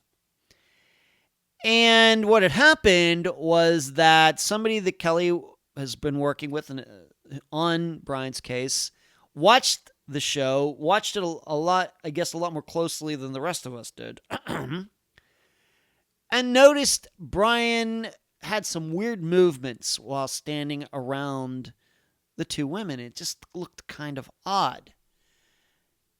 And what's interesting is what Kelly originally pointed out to me and what I eventually saw were two different things. Because in the video, and once again, I urge you to go to Unfound's YouTube channel and find that video and watch it for yourself, where I do this long diagram of what I see, is that in the video, you can now see that Brian was standing very close to one of these women, very, very close. Like, she's standing and he has her, like, his chest and stomach up against her side, or kind of, and his hands are very close to her purse. That's what you'll see. But then he kind of steps away. It's horrible to try to explain this on audio, just audio. He kind of steps away. She like turns her back to him, and then his arm goes out, and it obviously has something in it. And while she has her back to him, he like reaches around her, but when he pulls his hand back, whatever was in his hand isn't there anymore. Now, why hasn't this been seen for all these years? Because the video's always been cropped. You could never see what Brian's arms are doing because they were out of frame. So I took a long look at this. I actually fortunately, I had DVR'd the show. So I was able to go back on my DVR and I kept playing it over and over and over and over and over. And what I also did was I videoed it with my phone, put it on. See, these are the things that go on behind the scenes in Unfound that most people don't realize. I do this with a lot of different things. It just is coming up now for something like Brian Shaffer's disappearance. But I videoed that section of the show, then I put that file into iMovie on my Mac, and I copied it like 10 times over. And so I could watch the same clip over and over and over again, one after the other, just a few seconds over and over and over and over and over. Instead of having to watch it, then rewind and let it play, I could do that and made that file, and I put that on my computer so I could watch it. He certainly put something in her purse. And dare I say it, I think it was his phone. Now, before you think that I'm crazy, once again, go watch the video. I can't tell you how many times I say the two words once again. Go watch the video. But before you think I'm crazy, it's not that crazy because of other facts, to use a Phil Klein word, that go along with Brian's disappearance. One of the big question marks has always been, why did his phone ping in another town like days later, or even longer than that, after he went missing? Well, just who happens to live, it wasn't Columbus, it was another town. Well, who happened to live in that town was the young woman who had the purse. Her mother lived in that town. Also, there was on that night, after Brian would have been there was a big question, why did his phone continue to ping right around that area of the Ugly Tuna Saluna when nobody saw him? How is that possible? Well, guess who lived within a block of the Ugly Tuna? Now, granted, Brian didn't live that far away either, but both of those women lived closer to the Ugly Tuna than Brian did. And the phone continued to ping in that immediate area of the Ugly Tuna that night. So these things start to kind of come together. Now, you may say, well, come on, Ed. Are you saying that she didn't know that he put the phone, his phone in her purse? And are you saying that when she eventually did find his phone that she didn't say anything about it? Hear me out. And I've talked to Kelly about this. We've talked back and forth about this. She seems to think it makes a decent amount of sense. And I'm not saying either of these women had anything to do with Brian's disappearance. Please do not think that, because that's not what I think.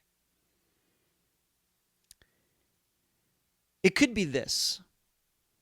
If Brian did plan to take off or leave, and of course a lot of people think that, I'm not saying I believe that, but let's just entertain the idea. A perfect way to do that would be to have somebody else having his phone. They go one direction, he goes the other. So what then would happen is that the phone gets dropped into her purse without her knowing. She goes home, goes to bed. The phone is on, but it's at her apartment, and she doesn't know it's there. And this is all believable. Why? Because it's not like women, when they go home every night, they just empty out their purses, right, ladies? In fact, it very well may be that the way I think I know women, and having girlfriends sometimes, is that you have a variety of purses for different occasions. For work, going out to a nightclub, going out with your parents, just depends on what you're wearing and everything else. A lot of women are like that. Some aren't, but a lot of women are. So she could have gone home, set that purse down, his phone's in it, Maybe it's on silent or something, and it's sitting there, and it's on. And then she just goes to bed, goes about her business, and that purse just continues to sit there. There are other things in it, including the phone. But she goes on with her life, doesn't use that purse again. But then, somewhere down the road, she does. And she gets this purse out, puts, some more things in it, and she goes to her mother's, who lives in that town. And for some reason, she's going through her purse looking for something, and she finds this phone. She's like, whose phone's this? And it's a month later, several months later, however long it was after Brian went missing. And of course, it would be dead by that time. It was on, the battery eventually die. She's going through her purse, finds this phone. There's no charge to it. She's like, where did this come from? What's anybody going to do? Person's going to plug it in, charge it back up to try to figure out whose it is. So what happens? Maybe there's this universal charger. Maybe she has to get a charger, has to buy a charger. Who knows? She plugs it in. It warms up, gets enough charge. She could start going through the contacts and everything else. And what does she find? Oh my gosh, this is Brian's phone. Now she knows that he's missing. She already would know by that time that there are all sorts of rumors, people looking for him and everything. And she's probably might think to herself, all right, I was out with him that night. Maybe did this, maybe did that. We were talking together, but I can't figure out, is anybody really going to believe me when I tell them that I didn't know I had Brian Shaffer's phone all this time? Probably not. And he's missing. This doesn't look good. And I don't want all this attention. And I know I didn't do anything to him, but I have his phone and I can't explain how. Little did she know there was this video that I believe shows that he put his phone in her purse. Little did she know that that would exist. But I can certainly see why a person would make the decision, you know what, Brian's missing. I didn't have anything to do with it. I don't know how this phone got here. This is going to be big trouble. I don't want my name in the paper. I'm not going to do anything about it. That is, to me, given what I know about how people act, would not be surprising to me. We cover disappearances all the time where you think friends would be helpful in disappearances, and they aren't. Happens all the time. And so I would put this in that category. I think it's something to consider, certainly, because not just because of the video, but because there are other items that then they always seemed kind of, I don't know what to think of that. They're probably true, but I don't know how that could have anything to do with the disappearance. But believing that he put his phone in her purse certainly would then change things.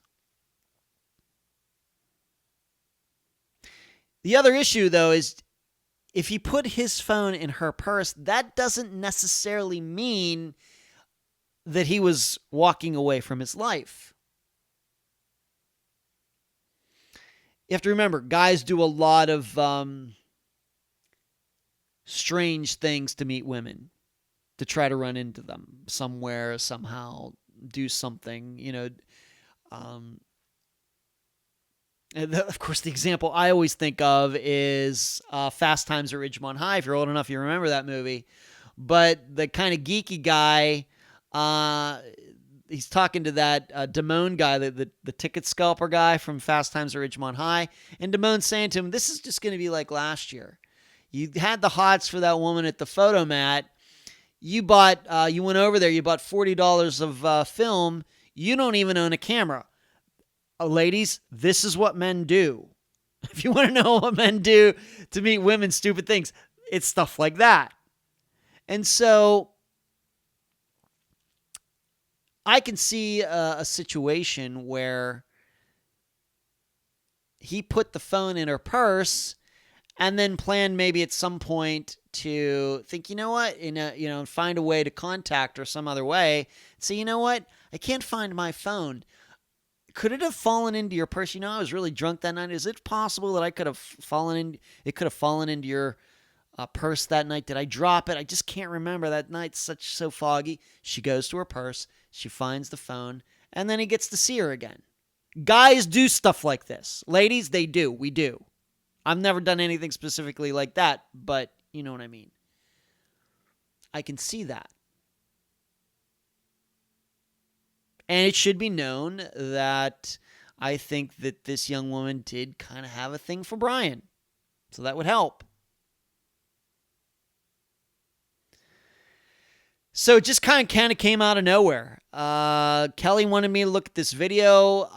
She wanted me to really concentrate on his hands being by her purse earlier in the seconds before that, whereas then I got caught up in this different part, and that's what got Kelly's attention, and now it's gotten a lot of other people's attention. And so then I did that video. I just did it right off the top of my head. If you've watched the video, then you know. You just never know when you're going to run into something like that. And I'm not some sort of conspiracy theory guy. But you can't deny that Brian's actions, when you watch his eyes, when you watch his body language, when you watch that arm go around her and her purse is right there, you can't deny it. The real problem is, unfortunately, his hand and the purse are just out of the frame. But it's because what he does, he kind of puts his arm around, does something, and then pulls it back, and then steps to the side, almost like what a pickpocket might do. I urge you to watch the video on Unfound's YouTube channel for yourself and get back to me on that. But that's the update. This has certainly started a new wrinkle in the investigation. But this is also what happens when raw video is not released to the public. It's too short, or they're zoomed in, and you never know. There might be other things on that video besides just looking at the missing person himself that could be important. This also tells me, kinda, that I was exactly right on my assessment back in May of 2021 when I said, this police officer, Columbus police officer, said he took all the video home and watched it. I don't believe that for a second. So we even have more proof that it didn't. You know why? Because this has never been brought up before. This has never been brought up before. And so I'm asking the Columbus Police Department, we know you have all the video. Just release all of it. Let us just see the whole thing, all the hours and hours. We know you have it. Just release it. Release it to the public and let us watch it for ourselves. I still believe that actually Brian did leave by the escalator that night. It just wasn't right at 2 a.m. He did something, did this, and the video just hasn't been watched. This police officer did it. Who knows what he did? Maybe he said he did it so he could get a promotion. I don't know. But police officers, investigators taking video home to watch hours and hours of it does not happen. And that's the update for Brian Shaffer. Next update, Toby Anderson.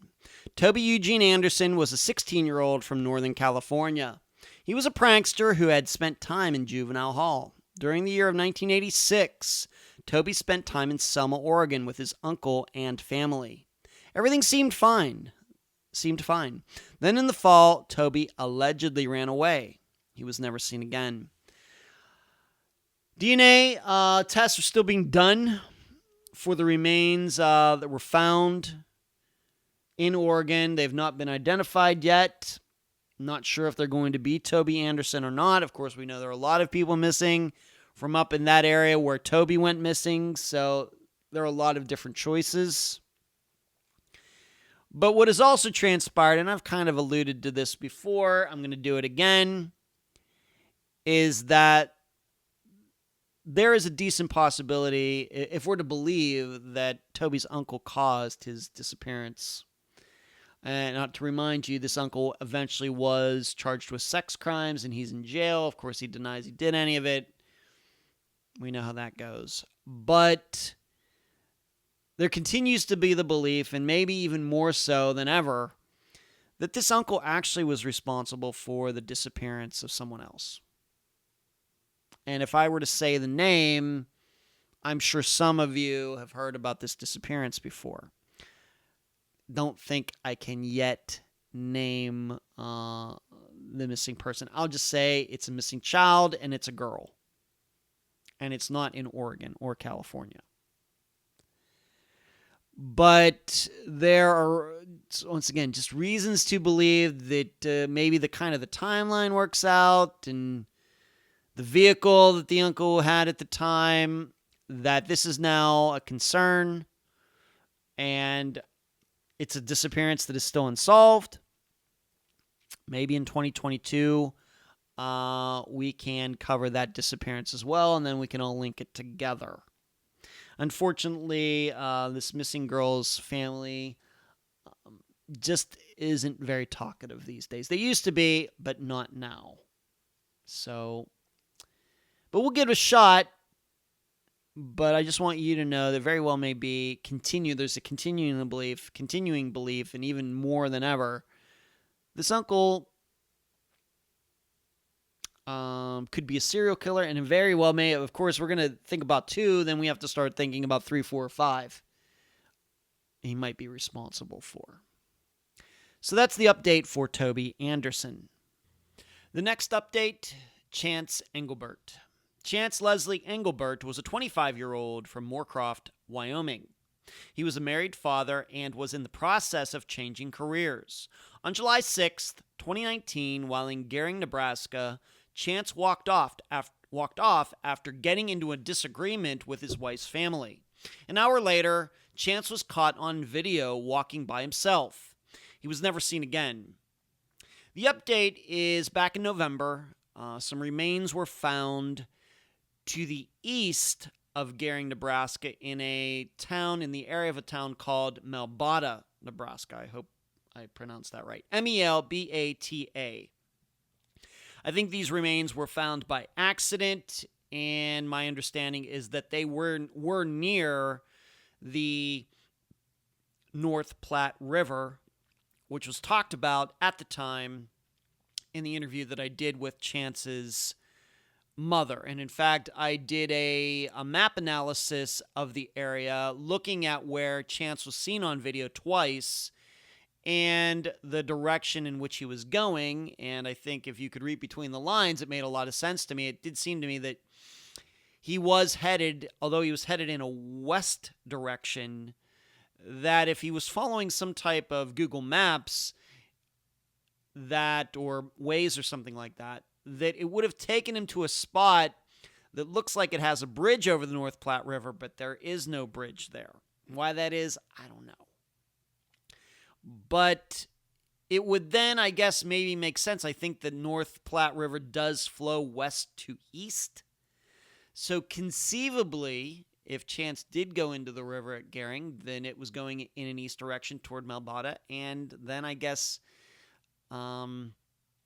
it could possibly be him. But what I want you to understand for this update is that Melbata is to the east of Gering, but the last point that Chance was seen on video, he was walking west in Gering. So, not sure what to think about that. There are other people missing from that part of Nebraska, so it's not automatic that it's Chance. Surely not. And we also have to remember that just because remains are found does not mean this is a missing person that went missing within like the last 10 years, 20 years, or the 21st century. This could be remains that could have been out there for a very, very long time.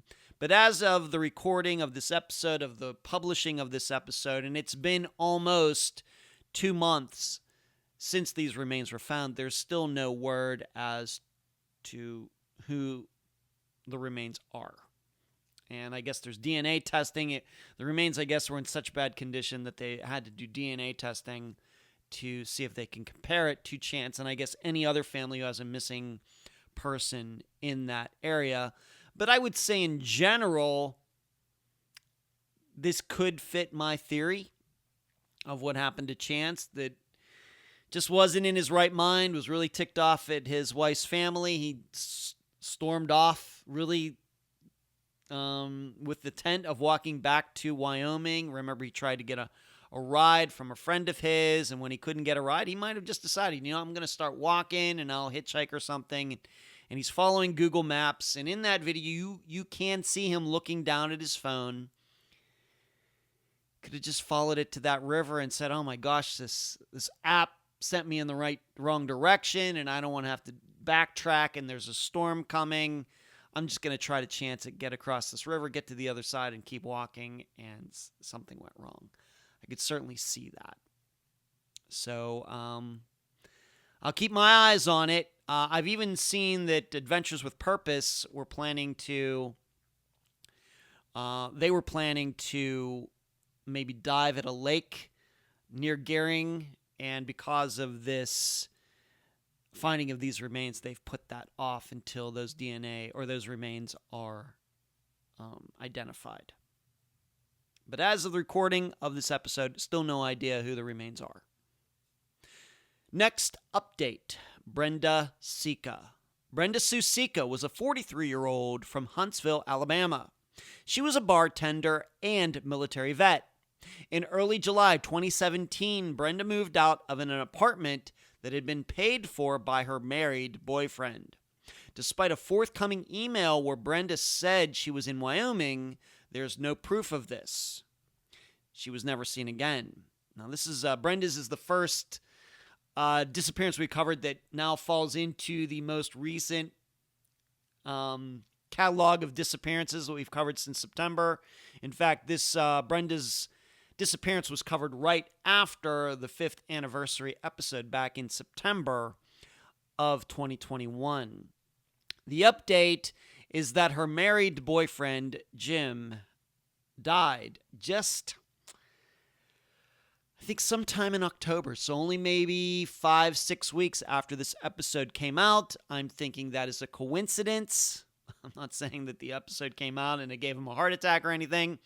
I had seen pictures of him like Mike Moran, not the picture of health, although Jim was a lot younger than Mike Moran was.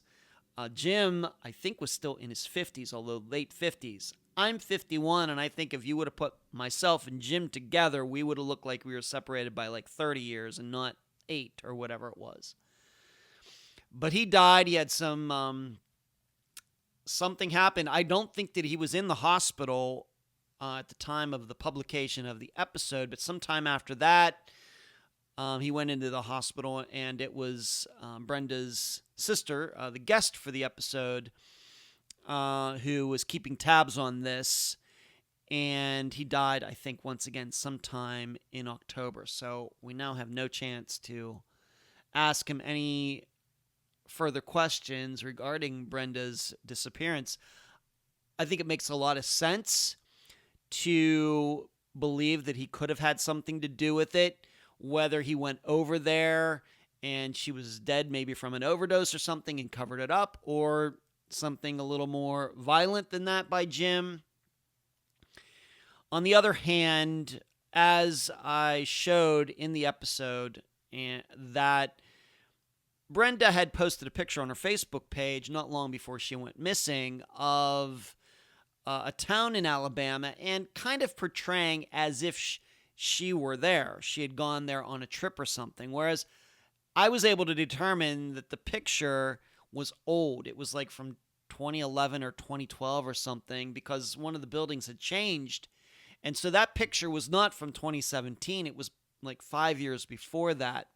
So she was misleading people about what she was doing and where she was going. I don't think she was maybe going anywhere. So that has to be factored into what you think possibly could have happened to her. I personally believe that the key to her disappearance is still in that apartment complex. Learning more about how she moved in, how she moved out, what the condition was of the apartment, because I could find no record of Brenda or Jim being connected to that apartment complex at all. And I looked hard. I mean, if I was able to prove that a photo wasn't from 2017, it was actually from like 2012 or something, you know how much time I spent on this episode making sure we got the information correct and trying to find as much as I could. Could find no proof that Brenda ever lived there or Jim ever had an apartment there in his name or anything. So, still a big mystery. But Jim is gone, and so he can now not be a resource in the investigation, whether he had anything to do with the disappearance or not.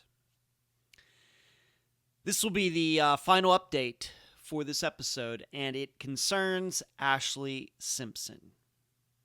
Ashley Simpson was a 32-year-old from St. Catharines, Ontario, Canada. She had once worked at a gold mine and had a tattoo that said Gypsy. On April 27th, 2016, Ashley and the man she was living with got into an argument in Salmon Arm, British Columbia, after going on a trip for the day. The man says Ashley picked up her things and walked off. She was never seen again. Since this episode came out, and as you know, this is an episode that just came out a couple months ago, her remains have been found in the Salmon Arm area, and this guy that she met while she was working with her father in Upper Canada has now been charged with her murder. I can't say that I'm very surprised by that. I'm guessing most of you are not surprised by that as well. A friend of this guy said that he had seen Ashley and this guy arguing. And if there's ever I don't know if there's a better example of the reason that in these types of disappearances where a guy says, yeah, we got into an argument and my wife walked off, these are the reasons we suspect the men so often in these types of disappearances, because they often are the perpetrators, just like in Ashley's. Do I think that the episode coming out had something to do with the remains being found? I do not. My impression is that these remains, Ashley's remains, were found by accident, by luck, I guess is the other way you could put it. I do not think that there was some organized search effort and came across Ashley's remains. So she is no longer with us, but this is a disappearance. I don't think any of us are surprised by the outcome. We may be surprised the remains were found so quickly after the episode came out, but that's probably the only surprise. Why these remains? Of course, this is a disappearance that was 5.5 years old at the time of the remains being found. Why the remains weren't found earlier, I don't know. But Ashley's mother and I have had some short conversations back and forth after this news came out. It's very sad. So this is another one of those the man said types of disappearances where we now know that the man was lying. As for all of the Unfound Nows, just a couple update episodes ago, I started including those disappearances in these 3 times a year that I do these update episodes. Just a couple update episodes ago, I started including all the Unfound Now cases as well. And there are no updates on any of them. If you're unfamiliar with the Unfound Now episodes that I do on YouTube, I urge you to go to our channel on YouTube and check them out. I started doing those in the summer of 2020. And so I've done about, 18. They're once a month I do those recent disappearances. And the first so many, like the first 5 or 6, have been solved, but all of them since then have not been. Although I did have an update last time that Leah Scheibel from Las Vegas, she did return to her family, and she is alive. But other than that, there's just no updates on any of them over the last 4 months.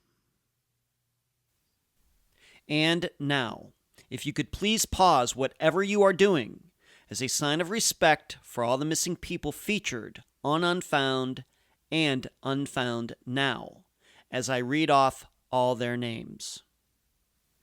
Suzanne Lyle, Jason Jolkowski, Jesse Foster, Rosemarie Gayhart, Ben Padilla, Kelly Rothwell, Joshua Guimond, Donnie Smatlack, Andrea Bowman, Robin Abrams, Regina Marie Boss, Christopher Hyde, Jeff Nichols, Rebecca Gary, James Walker, Teresa Butler, Charlotte Paulus, Lola Catherine Fry, Eric Franks, Jeff Joseph, Donna Mikolenko, Dave Madot, Kent Monroe, and Omar Shearer, Claudia Wells, Peggy and Patty McDaniel, Shannon Turner, Brandy Wells, Clashendra Hall, Ronnie Russell, Esther Westenbarger, Shane Fell, Ashley Eifert, Brandon Williams, Craig Freer, Pamela Golden, Chip Campbell, Amanda DeGuio, the passengers and crew of Flight 370, April Pitzer, Jennifer Wilkerson, Kent Jacobs, Aaron Gilbert, Tammy Leppert, Crystal Morrison, Chris Turner, Linda K. Carroll, Nikki McCown, Helen Diamond, Laura Bible and Ashley Freeman, Lucinda Hewells, Ashley Kohler, Debbie Lowe, Patrick Beavers, Clinton Nelson, Troy Galloway, Patty Action, Danielle Bell, Evelyn Hartley, Dal Phillips, Tyler Stice, Bill Underhill, Patty Taylor, Aaron Barnard, Jeremy Burt, Brian Sullivan, Nikki Wells, Marina Bolter, Mandy Stokes, Greg Brooks, Rebecca Henderson, Dominic Holly Grisham, Tiffany Daniels, Nicholas Masucci, Donald Irwin, Billy Diesvestro, Renee Yeargain, Mikkel Biggs, Al Copper, J.R. Mullahan, Jamie Bowen, Travis Robertson, Rosemary Rapp, Kristen Modafferi, Zoe Campos, Sean Ginyard, Thomas Brown, Amanda Fravel, Julie Early, Ellen Sloan, Renee Lamanna, Nico Lisi, Leah Peebles, Melissa Hasley, Kimberly Ramer, Stephen Kocher,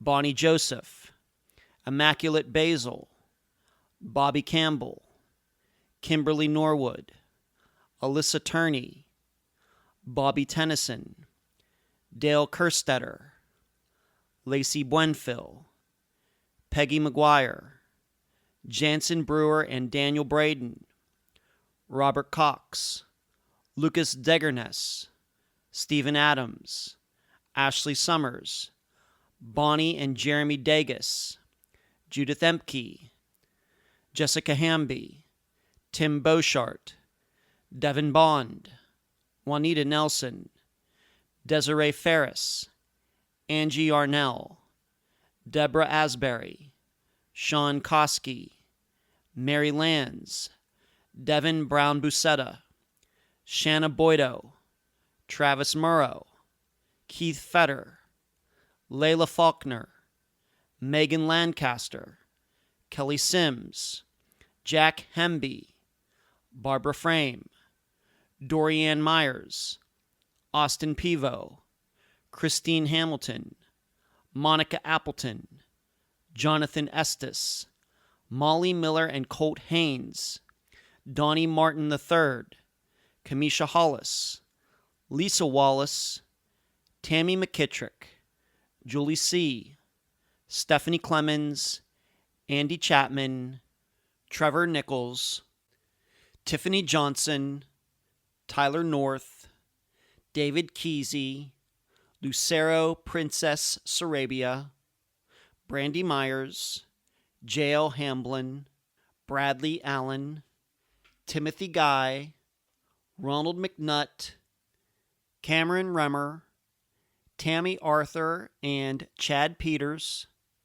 Jesse Ross, Lisa Shuttleworth, Jackson Miller, Patrick Reed, Jeremy Goodwin, Mary Jane Van Gilder, Phyllis Corbin, Eric Alvarado, Cassandra Ramirez, April Andrews, David Hardy Jr., Dennis J. Lushball, Christy Nichols, Christopher Sanders, Danielle Sleeper, Julie Weflin, Shelva Rafty, Rodney Kaiser, Christina Branham and Christopher Mittendorf, Gregory Howes, Brian Cook, Charles Thompson, Jessica Garino, Jacob Paddock Weeks, Jackie Bucky Letney, Frederick Joseph Bain, Vanessa Oren, Jennifer Casper Ross, Robbie Hurt, Unique Harris, Douglas Jones, Deborah Bowman, Bradley Brooks, Angela Green, Jody Huisentruit, Brennan Smokey, Rouse Chapman, Marion Hurley, Gayla Shaper, Caleb Powell, Chelsea Cobo, Bonnie Santiago, TJ Murray, Noah Davis, Patty Dudek, Ben Archer, Jake Lachelet, Sky Burnley, Kayleen Oling, Stephanie Hartwell, Nylene Marshall, Kaya Taylor, Pearl Pinson, Brenda Condon, Alwyn Albright, Sky Tosick, Linda Stoltfus, Erica Lloyd, Marylane Carter, Stephanie Hollingsworth, Corey Moore, Alan White, Jason Landry, Aaliyah Scheibel, Kirsten Brueggemann, Mark Panella, Sandy Knipe, Brian Schaefer, Teresa Woolard, Toby Anderson,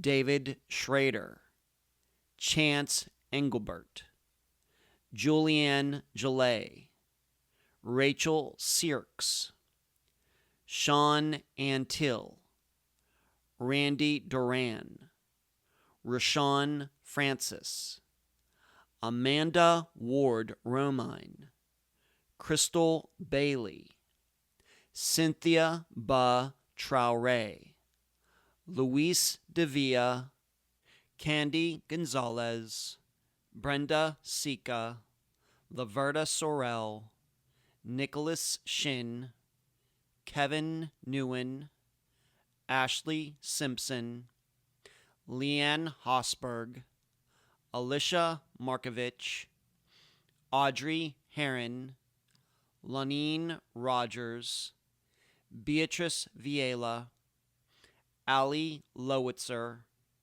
Jamie Peterson, Belinda Blainer, Michael Vaughn, Wendy Gessing, Shannon Miller, Glenda Parton, and Dwayne Selby, Heidi Plank. Please do not forget these people, and please, if you have the time and passion, help one of these families find the answers they deserve. And that's the program. If you found it informative, please go to the app that you use to listen to Unfound and give this podcast a nice review. I thank you for listening, and I hope you have a wonderful New Year's. I'm Ed Densel, and you've been listening to Unfound.